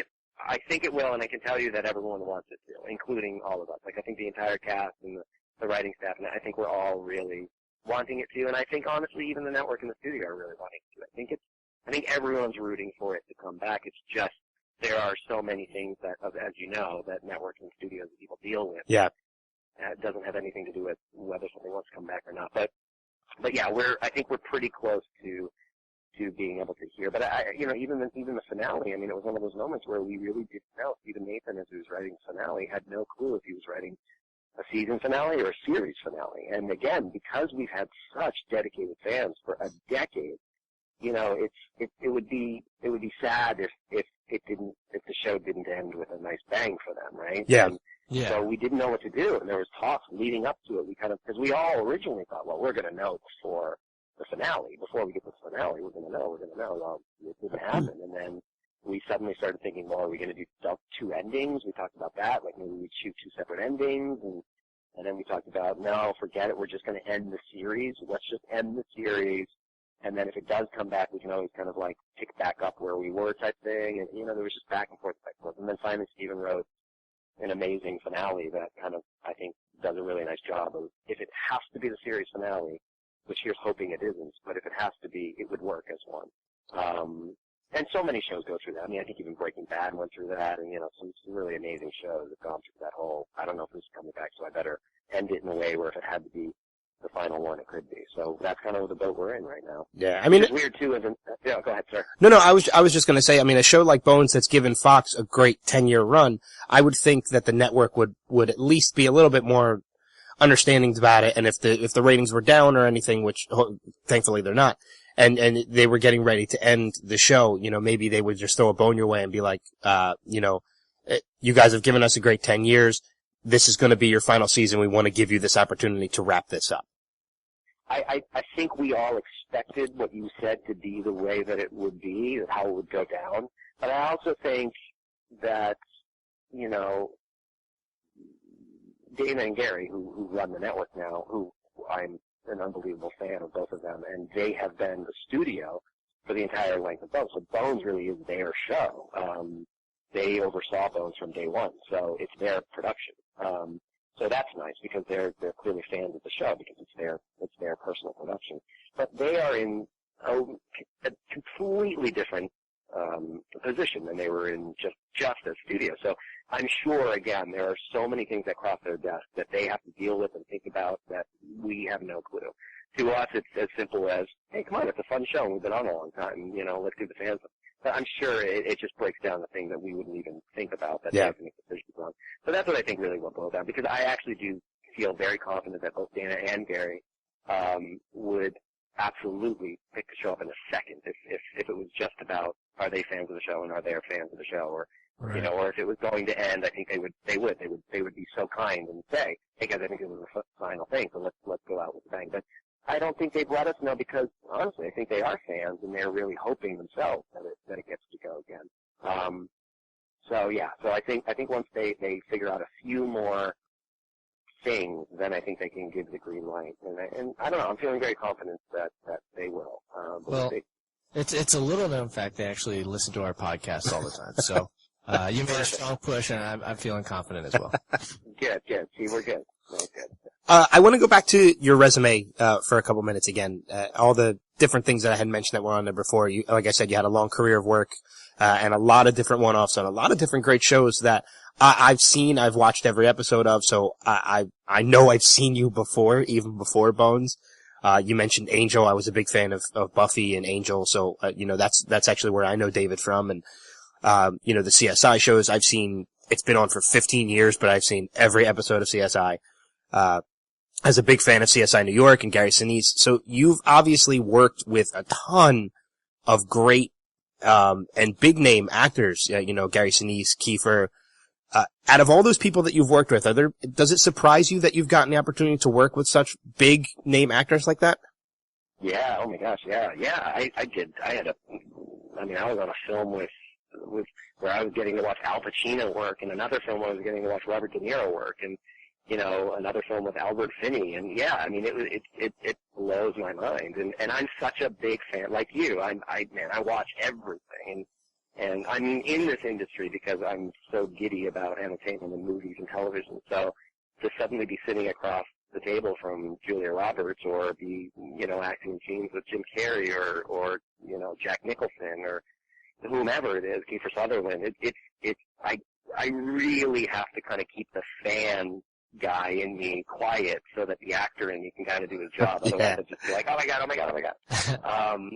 So yeah, no, I've been very, very lucky, and I mean, man, I've got a far way to go. I mean, I got to bust my butt to kind of get to that space where I can actually be working continuously, and I mean, your job is never done, right? So yeah. I'm very far from where I need to be, where I feel I'm just going to be able to be in that lucky space of getting a script, and one job goes down and you go right into another. But here's hoping I get to keep working with these guys, and more and more.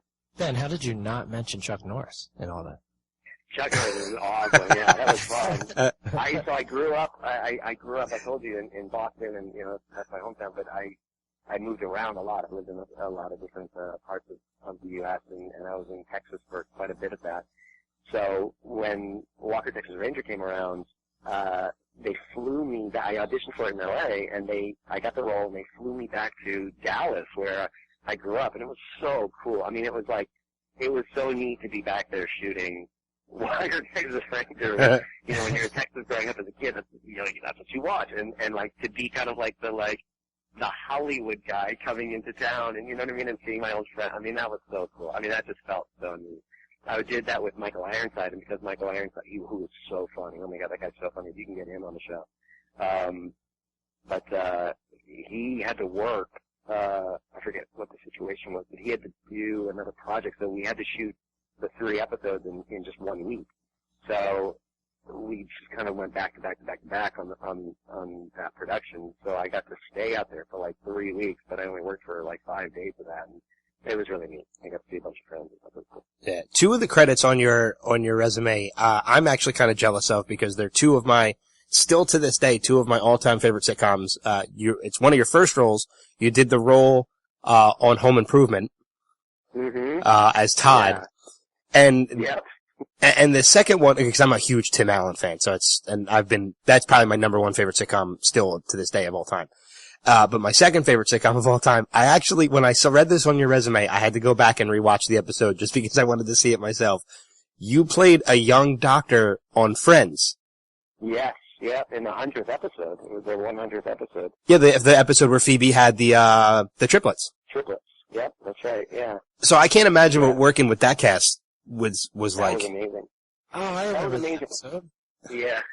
Yeah. That was really fun. I mean, it was incredible. And that show at the time, too, was, 5 seasons, 100 episodes. It was so cool. I mean, the entire country was watching that show. And so it was really neat to kind of be stepping through. But they were so nice, so welcoming. Yeah, I mean, it was typical sitcom where you bust your butt kind of leading up to the day of shooting, kind of rehearsing, working things out, working kinks out, and then the audience comes in, you're doing your dialogue, and, if they don't get a big enough house laugh, boom, they rewrite your stuff right there and hand you something else. You go again. Nope, didn't work. Do it again. Another joke. Nope, didn't work. Do it again. Another joke, and so the whole, she calls me Dookie Howser, and she's like, Dookie, yeah. And that was a rewrite. It was kind of the original, whatever we did kind of worked, but not, they felt like they could get more out of it, so they kept giving Lisa Kudrow some changes, but I think that was the second or third one that she got. And the audience just cracked up, so they're like, okay, that'll be a keeper, we'll call him Doogie. And then I think they added a line, too, with Giovanni Ribisi, who's her brother, and I think he comes back in and goes, oh, cool, you made him cry. Yeah, I remember that. That was an added one also. So, yeah, it was surreal. I mean, it was really neat. And that show more than any leading up to it, because, again, I didn't have an agent. I was trying to, get, gigs, and so to be on a show like that and be able to call my brothers and sisters and be like, I'm going to be on Friends, I mean, it was such a huge thing. And Home Improvement, same thing. That was one of my very first, so there's titles of roles, right, that go on your resume. You're featured, so there's background or featured extra. Excuse me, there's background or extra, and then there's featured extra, which means like maybe you're like just behind someone and you have a reaction to something that they do. And then there's featured, which would mean that you have maybe a line, you actually say something, you speak, so you're featured with something. And then there's co-star. Co-star is like, well, you have a few lines, and then there's there's a guest star, which means you have an arc. There's a character arc, and you're kind of like a big part of the thing. And then there's recurring, where you come back more, your character comes back more and more and more. So for me, everything I had on my resume was featured. So I went in and auditioned for Home Improvement off of one of those workshops I was telling you about, workshops or showcases or something like that. And that role was hot. My gosh, there were like 3 scenes or 4 scenes with Tim Allen. And I just thought, oh my God, when I got that, I was so excited. I got paid a little bit more, and I got to hang out with them a little bit more, and oh man, it was so fun. I remember very, very vividly, going to Kinko's and changing my resume and adding my first co-star in Home Improvement, which was a huge show, and yeah, I was very proud of that. That was on my demo reel for a very long time. Yeah. Should still be on there. Yeah, I know, right? Let's be a good ending. Yeah. I know recently, probably just over a month ago, which your birthday happens to be 3 days before my dad's birthday, so it's easy to remember. Oh, wow. You just turned 40 recently, right? I did. I had a big birthday, yeah. I was going to say happy birthday to you. Did you do anything special for the quote-unquote over the hill, even though I think that's probably, what they say, 50's the new 40 now or whatever it is, but 40's the new 30, so. My family, I come from a big family. There's 6 of us. There's mom and dad, and then there's 6 kids, 3 boys and 2 girls. So, and I'm very close to all of them. So they actually all got together with my dearest, closest friends and put together this video for me. And it was just this birthday. It was a 15-minute birthday video. Man, it was so amazing. And I got to have dinner with them and run around with them. And, we were pretty low-key, but that's kind of how I am anyway. Go to the movies, have a great dinner, go home and play board games with brothers and sisters. It was perfect. And Mom made, Italian food, and it was great. Everything was wonderful. It was the perfect birthday. That's awesome. I know we're getting ready to wrap things up with you, but one of the last things I wanted to mention too is I checked out TJThyne.com, and apparently, and I checked out the TJ Skeletons. You have some updating to do, my friend. It seems like it's been a while. It's funny you mentioned that, because that's a site, 2 amazing women, Sharon and Stephanie, run that site, and I actually, just before I got on the phone with you guys, I just had an interview with them. Periodically they'll call me, and I'll go over there and do a little chat or interview or something like that. But, yeah, I need to go on there. I need to go back on there and see what's up. But there's updates on what'd you say, what's with TJ Skeletons? That's just kind of the resume stuff? I think it's more like a Q&A kind of thing. Okay, got you. Yeah. Yeah, there hasn't. Do some updating. Yeah, there hasn't been anything on there, I think, since 2011. Okay. I saw. Yeah, I mean, your 36th birthday, actually. I mean, I can scratch it up to the success of Bones. You've just been a very busy person, so it's Yeah, no, that's really funny. I'll have to go on and peek at that, see what's what. That's really funny. We will, if you want, we'll come on your website and you can interview us then. That we can finish out the first portion of this. So. Yeah, I have so many questions. You guys are already kicking me off. No. If you have questions for us, by all okay. I was gonna say by all means, go for it. We should. You know what? We should start a new segment on the podcast where every once in a while we have somebody come in and interview us. Yeah. What are you guys watching? What are the shows currently on that you're actually tuning into and watching? Well, I know Adam and I are both big Game of Thrones fans, so we're definitely watching that. Adam just got finished binge watching that. Yeah. Yeah. It's so good. House of Cards. I don't know if you've had a chance to check it out yet, but I watched all of them. But the new Daredevil series on Netflix. Oh, is that good? It's amazing. Marvel has really stepped up their game with this. It's very dark, it's very gritty, but it's fight scenes, everything. I'm a huge fan, and it's so hard. See, I like the binge watch nature too. As I mentioned, CSI. I actually caught the first 7 seasons of CSI in a marathon on Spike. So before Netflix was, had it up. That's old school binge watching. Yeah, exactly. Yeah. Where you sit through where an hour show takes an hour because of commercials. Yeah. So everybody's thinking you have no life, Ben. Well, back then I didn't. So binge watching, you can still kind of have a life because you just kind of fit it in. Whereas, the old school watching each week, it's so tough, man. I just watched Veep again, the newest episode of Veep, and it's so hard to have to wait. It's just, and Game of Thrones, like you said, it's just like, wait.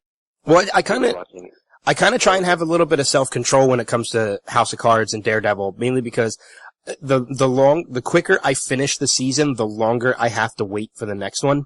I know, man. So you're not finished with House of Cards yet? No, I'm maybe about 3 episodes in the House of Cards, 3 or 4 episodes in the House of Cards, and 3 or 4 episodes in the Daredevil. So I'm not completely finished either one of them yet. Oh, it's so good. You're gonna love it.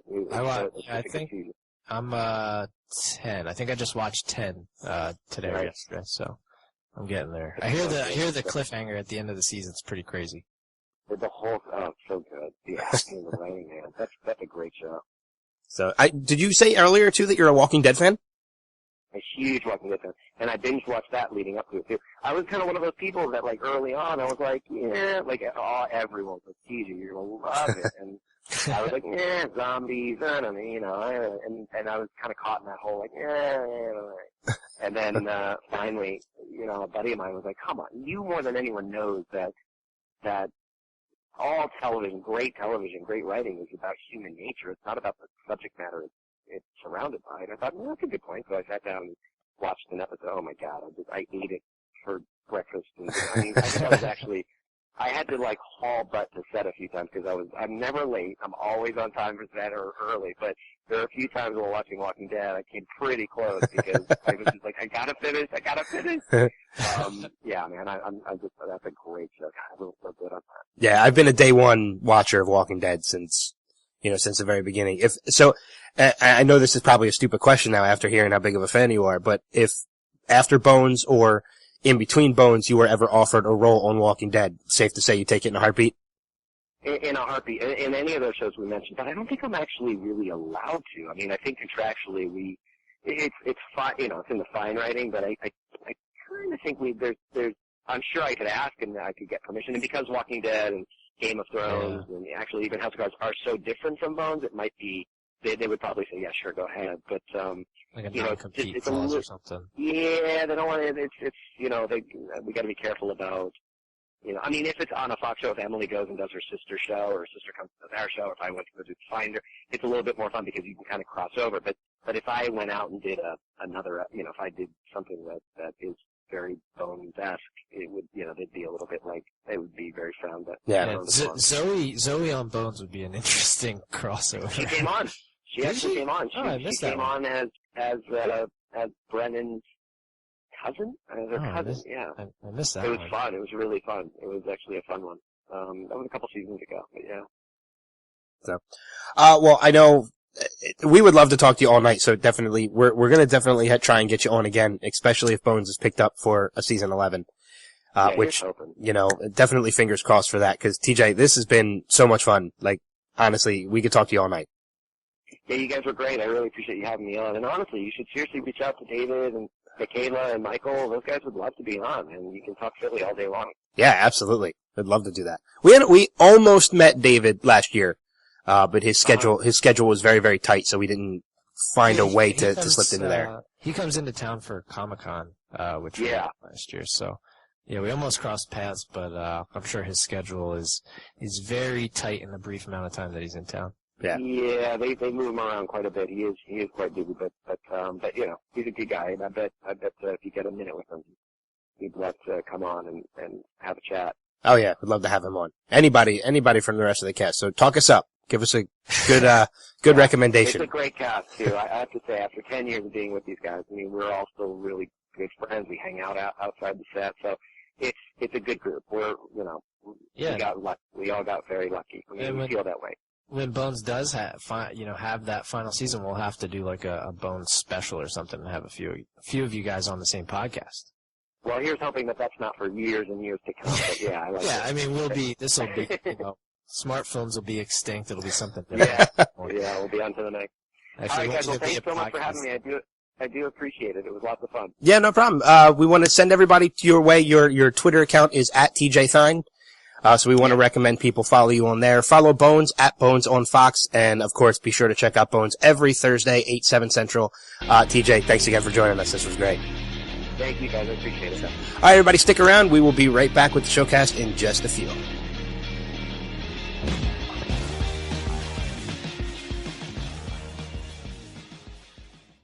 Hey all, this is David Hoffman from NBC's Crossbones, and you are listening to Next Level Radio. Have fun.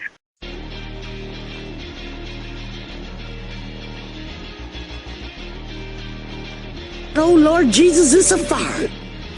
It's funny how a 20-minute interview turned into 50. Yes. Well, we were With told TJ 20 Thyne. to 30. Usually, most of the time, we'll get connected with him, but he decided to call us directly. And then when we asked him if 20 to 30 was still good, he did what we love to hear. Music to our ears is all the time you need. Yep. Which is if you don't mean it for those future guests of ours, don't say it because we take full advantage. We will take full advantage of. He was honestly he almost seemed a little bummed that we were ready to let him go. I know. which was great, but I mean, he was totally into it, so that's cool. So, which I think is hopeful that we could have him back on. Yeah, and then he started sometime in asking the us future. like what movies we watch on TV, and so, I mean, he's I know off air we had mentioned to him if he ever wants to come on just to be a part of the podcast, not to get interviewed or anything, since we always, obviously with Trailer Trash and everything, we're always talking about that stuff. So, it seems like that's right up his wheelhouse. Yeah, hopefully that happens sometime in the future. Maybe he'll listen to us. Maybe we got a new listener. Well, he looked into us before we talked to him. So yeah, you guys are like BFFs now. He knows you're from Jersey. He knows I'm from Jersey. There's a fine line between looking into and stalking. I don't think he crossed that line. Are you like a stalker or something?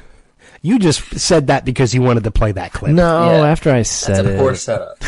Exactly. After I said it, I was like, ooh, now I have a chance. There you go. I do. So anyway, moving on. Steve, you had brought it to our attention that a certain television show is coming back to the airwaves. Oh, yeah. You seem very excited about this. Did you watch the original? Of course I did. How old were you when that was on? Because that was 10. It's the best show of all time when I was a 10-year-old. That's about right. I don't know how it's not one of the most successful shows there ever was. We're talking about Celebrity Deathmatch, and it's coming back. Yeah, season 1 was 1998, so I was 11. Yeah. Is it coming back to MTV? MTV 2. Damn it. That Which means is I where actually have- seasons 5 and 6 were as well. That means I actually have to start watching that garbage network. You know who is on it? Hillary Clinton versus Monica Lewinsky. I have a feeling we might see a revisit of Hillary since she just announced her presidential nomination. I wouldn't be surprised.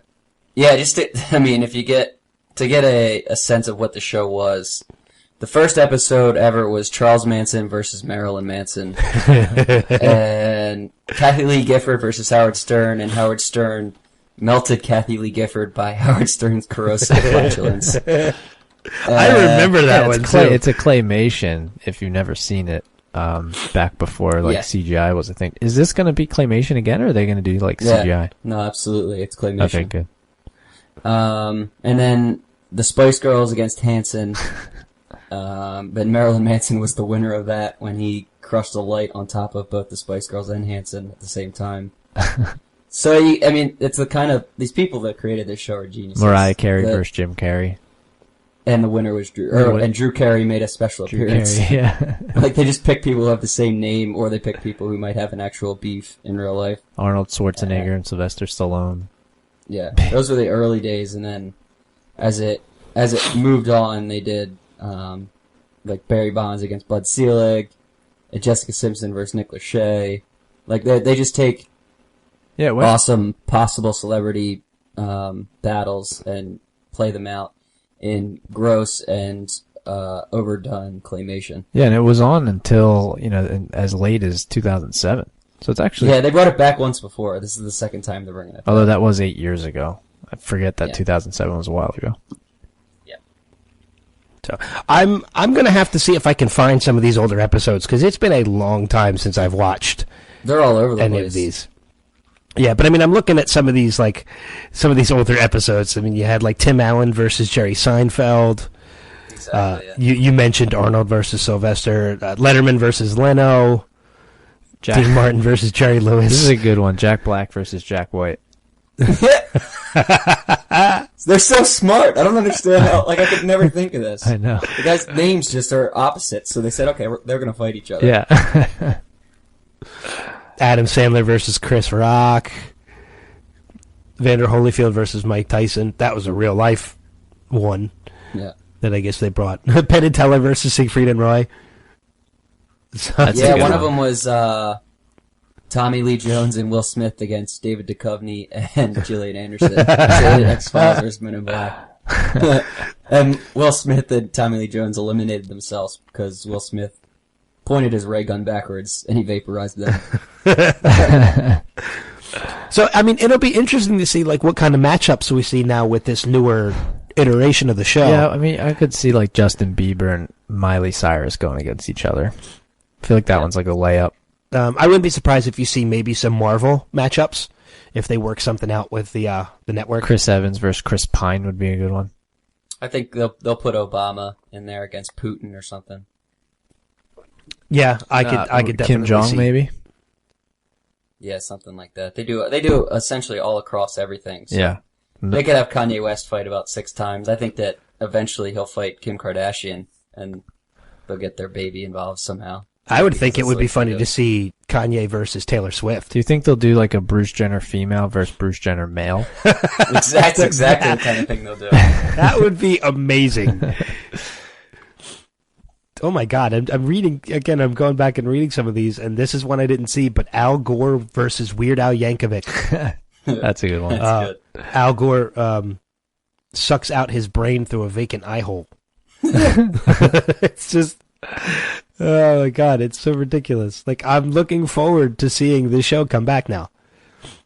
After reading some of these. The way they did everything was a lot of fun. And Mills Lane was the judge, who's kind of the most famous judge there ever was, or a famous boxing judge anyway. He did the Holyfield Tyson. That's kind of what got him famous. He was the let's get it on. Yeah, and he says let's get it on at the beginning, and then they use these ridiculous props, like they'll like tear off each other's legs and then use them to beat each other, and they just pan over to Mills Lane and he goes, "I'll allow it," and they just keep whacking the shit out of each other. It's awesome. Charlie Sheen's already been on it twice, but I could see him being on it again. He fought Colin Farrell at one point, and he also fought his brother, Emilio Estevez. There's an episode here with Bam Margera was on twice in one episode. Yeah, they did a lot with the Jackass people, just because it's MTV, I guess. Because it was MTV, yeah. I'm reading this and I love it. The first match was Bam Margera versus Tony Hawk, in which Tony Hawk was eaten alive by Don Vito. And Don Vito, who was actually trying to eat Bam, and then the match turned into Bam Margera versus Don Vito. And Bam knocked him down by kicking him in the testicles and stuffed lit firecrackers into his mouth, which blew him to pieces. One of the other Jackass ones was Steve-O against Andy Milonakis, and Steve-O dressed up as a Twinkie, and Andy Milonakis ate him, and that's what They did Pat Sajak versus Alex Trebek. That was a good one. Tina Fey versus Jon Stewart. Yeah, they'll probably do late night ones, like they can do Kimmel against Fallon. Fallon, yeah. They could do Tina Fey versus Amy Poehler. Yeah, Amy Poehler. So they did. They did Chris Rock versus Dwayne The Rock Johnson. The one time. I can't see any way that The Rock would not win that one. I just keep trying to. I'm sure he lost. He did. I keep trying. I believe that Chris Rock torpedoed himself right through The Rock's middle and just put a hole in The Rock, and he died. Really? Yeah. Chris Rock launched himself off the ropes head first and shot through Dwayne's body, leaving a gaping hole. Sean Penn was also in that one. I am absolutely going to have to go back and watch this. But Steve, you would probably know since you watched it pretty well. I think at some point, wasn't Stone Cold Steve Austin like an announcer? Yeah, they always had like guest announcers. They had Marv Albert on a lot. I don't know if it probably wasn't actually Marv Albert, but it sounded a lot like him. But he has a distinct voice, so he's probably not hard to mimic. I just keep trying to think of ones that like Chris Rock and The Rock, like ones that just have names to do with each other, like Jack Black and Jack White. That one's genius.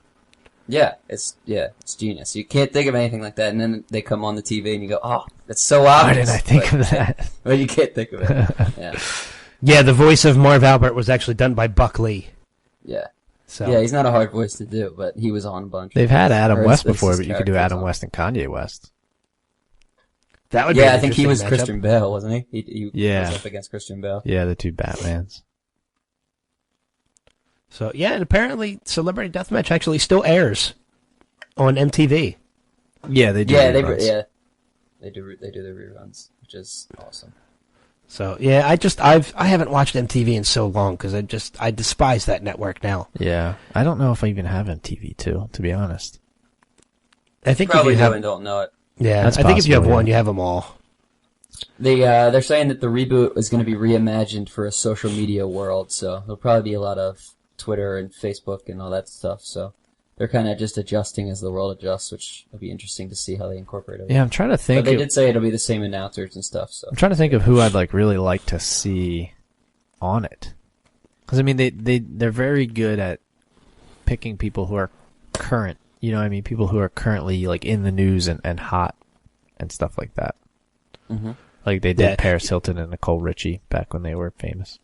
I'm thinking about this, and do you know what might have been a reason behind the reboot of Celebrity Deathmatch is, I don't know if you guys are familiar with it, and I've actually reached out to them. I'm trying to get them on the show just because of the massive success that they have now. But there's actually a YouTube series on YouTube, obviously, Epic Rap Battles in History. Yeah. And those things are massively successful now about pitting two people from different points in time and different points of history against each other. Like and with the actual painters and then the Ninja Turtles. Yes. Yeah, the Ninja Turtles versus the Renaissance painters. That was a good one. The Al Capone versus Blackbeard the Pirate. There's been Bill Nye versus Isaac Newton.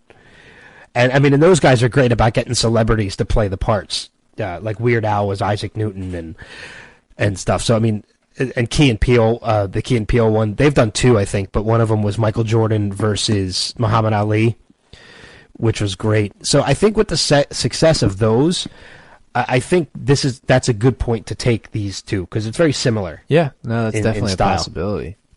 Especially in this day and age of social media and everything, it kind of amplifies things a lot. Yeah, exactly. So, I mean, it could be a good reason behind it, or it could just be MTV wanting to bring back an old show. You know, who knows? Like Fuller House. Oh, God, I really hope that doesn't happen. Like, I know a lot of people want to see that show come back, but I hope it doesn't happen. Yeah, I mean, I like Netflix, but I don't know. I know I mentioned, and this is getting off topic, I mentioned Miley Cyrus earlier, and I know Ben and I have already discussed this on Facebook, but Anne Hathaway may have had the best lip sync battle of all time. Steve, did you see that? I have all those tapes. I have all of them taped right now. I haven't seen any of them. Oh my God, Anne Hathaway does Miley Cyrus's Wrecking Ball, and I guess the way the show works, the first round it's just them singing in front of a microphone, but the second round they have dancers and they can use props. Yeah. They put a production behind it. Yeah, so Anne Hathaway did Wrecking Ball for her second one. I won't spoil it for you, but it's fantastic. Oh, it's in the ad. That's in the preview. They showed it. Oh, really? Swinging back and forth. This past week was John Krasinski and Anna Kendrick. Yeah, who can actually sing in real life. Yeah. And dance, as she made it known on Lip Sync Battle this week. Yeah, I feel like everybody who's on that show is somehow knows each other. Like Chrissy Teigen is married to John Legend, who was on it with Common, because they did a song together. Right. Emily Blunt is married to John Krasinski. That's Krasinski's wife, yeah. And Anna Kendrick was in a movie with Emily Blunt, Into the Woods, for anyone. And Krasinski is also directing her next movie, too. Kendrick or Blunt? Yep, Kendrick. Oh, really? Anna Kendrick's movie. Yep, Oh. he mentioned it in the show. Oh, okay. Well, I didn't pay much attention. He kind of, I don't know, he came off a little douchey to me, but maybe. Well, I thought he was That's his hysterical. shtick. Yeah. Yeah, I thought he was hysterical. And Krasinski and Emily Blunt are actually the original creators of the lip sync battle. Oh, really? That's where Fallon got the Fallon got idea. Fallon actually went to dinner at their house one night, and they did that in their living room. And Fallon took the idea, asked to use the idea, took it to the Late Show, and it was a huge success because the first one he did was with John Krasinski, and it was a huge hit. And then it just took off from there, and now it's its own show. Krasinski's actually a producer on Lip Sync Battle. Oh, really? And he didn't even win. I mean, No. Sorry, Steve. Spoiler alert. Yeah, way to go, dude. How many episodes are there? Well, been? There's 4? There's been 5, I think. No, there's been 4. I just looked. Okay. Okay, so I have actually seen all of them. Okay. Yeah, next week is Tyson versus Terry Crews.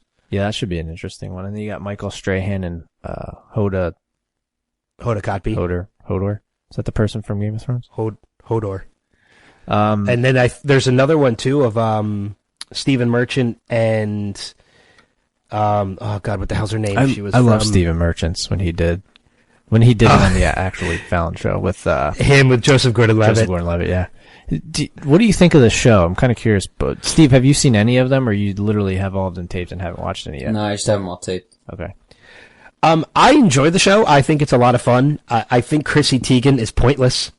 Yeah, I don't get why she's there. Oh, she's on the show? Yeah. She's like she is the colorful commentator, in which she does absolutely nothing. I think this past week was the first week they actually let her talk. Oh. She's cute. She was ripping into John Legend when he was on, because I guess that's her job. Well, that's her job. It's her husband. Yeah, but I mean, like, she's totally pointless to that show. I don't know why. The show would be just as good without her. It is definitely entertaining. I think eventually it might get a little played out. I think it's going to be a while before that happens. There's a lot of songs out there, Adam. There are, and yet some of them still pick ones that I haven't heard of. Like they're singing like, God damn it! You could at least pick a song everybody knows. Jeez. Really? Because I haven't heard a song yet. I didn't know. Anna Kendrick did a One Direction song. Like, how am I supposed to know what that is? Listen to the radio. What radio station do you listen to that plays One Direction? I listen to iHeartRadio, so it's on there a lot. I still DJ time to time, so I have to like keep up with a lot of newer music. I don't. It sucks, but I listen to us all the time, Ben. You're such a jackass. But I mean, there's, as Steve said, there's a lot of songs that still can be done. There's a lot of stars that I'm sure would totally be up for the challenge. So, I mean, you look at the success that it has on the Tonight Show. You had Will Ferrell and Kevin Hart, Joseph Gordon-Levitt and Stephen Merchant. I'm sure Joseph Gordon-Levitt might show back Does up Fallon on it ever, at some point. Does he plan to do it on his show at all still? Like, sparingly? I'm sure he probably will every once in a while. It had been a while since he had done it before the Super Bowl. Yeah. He's only, he hadn't done it for a while. Times. So, and I think the show is taped in LA.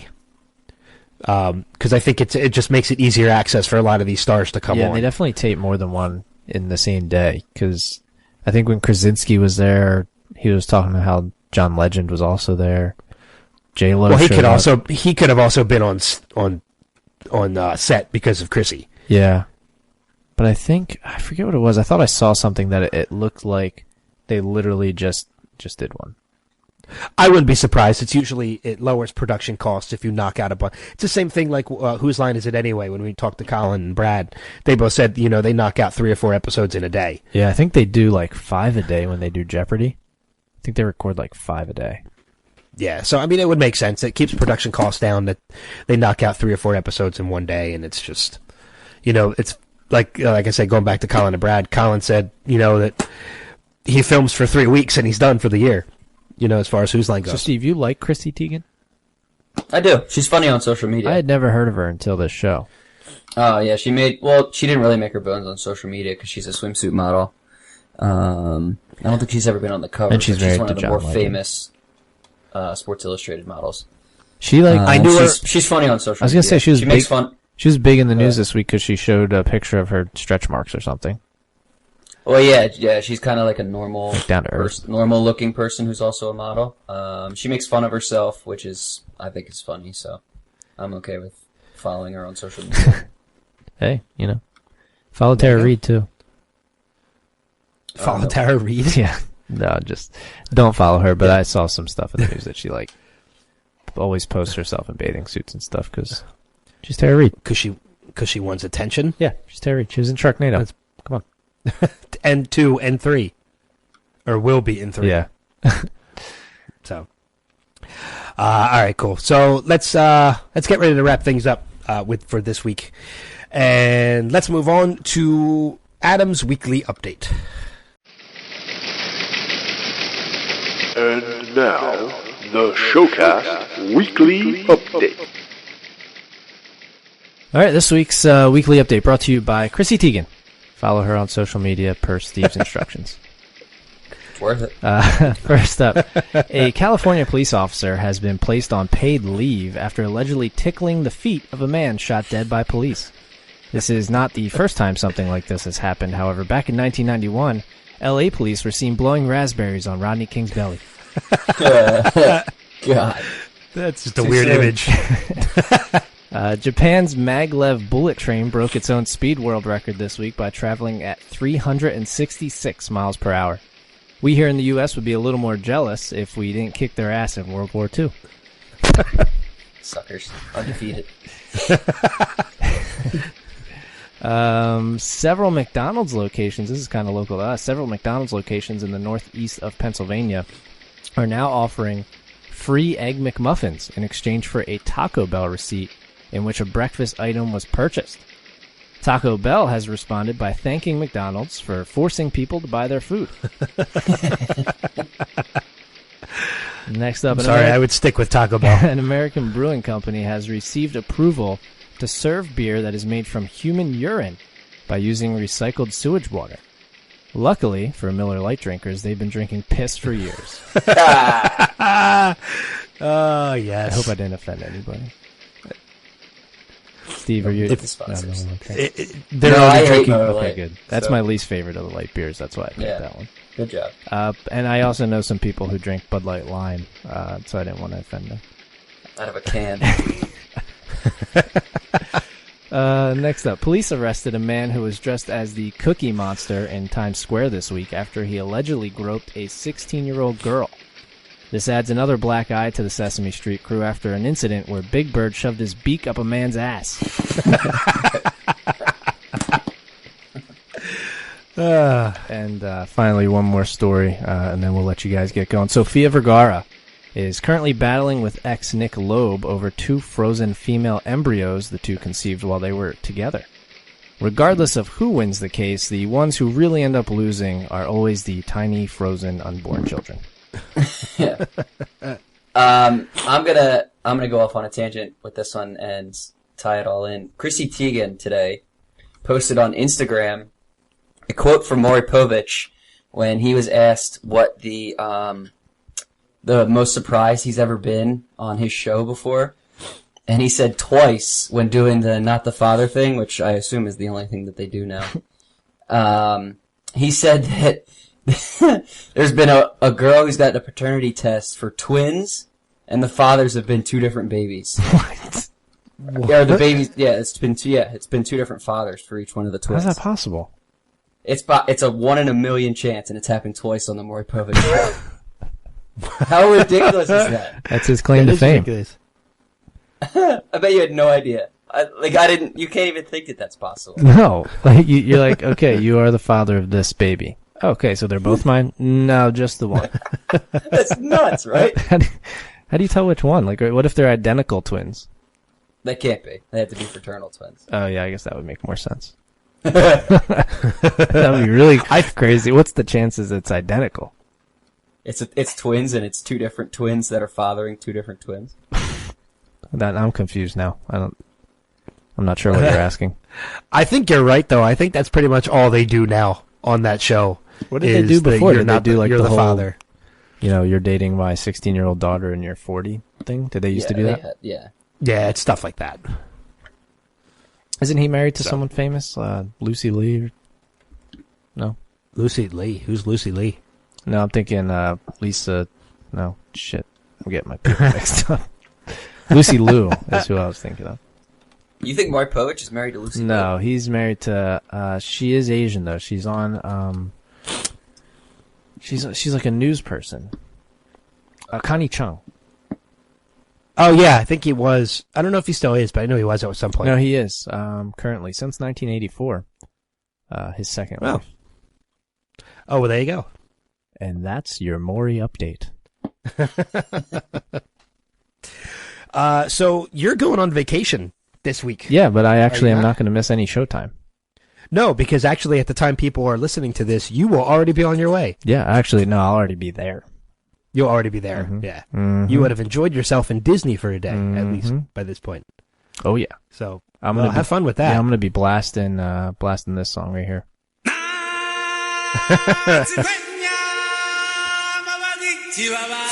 Speaking of that, Steve, I saw a commercial for the Broadway production the other day on TV. Oh yeah, and it wasn't for the Philly one. The Philly one's like in 2 weeks, I think. I think it starts May 1st. Oh, maybe it was the Philly one then, because I don't know if Broadway actually does commercials. Yeah, probably not around here. Yeah. It's not close enough. Yeah. And that's your Lion King news for the day. By the way, I'm looking at a list of upcoming Maury episodes. Just to test, just to tell you what the titles of these shows are.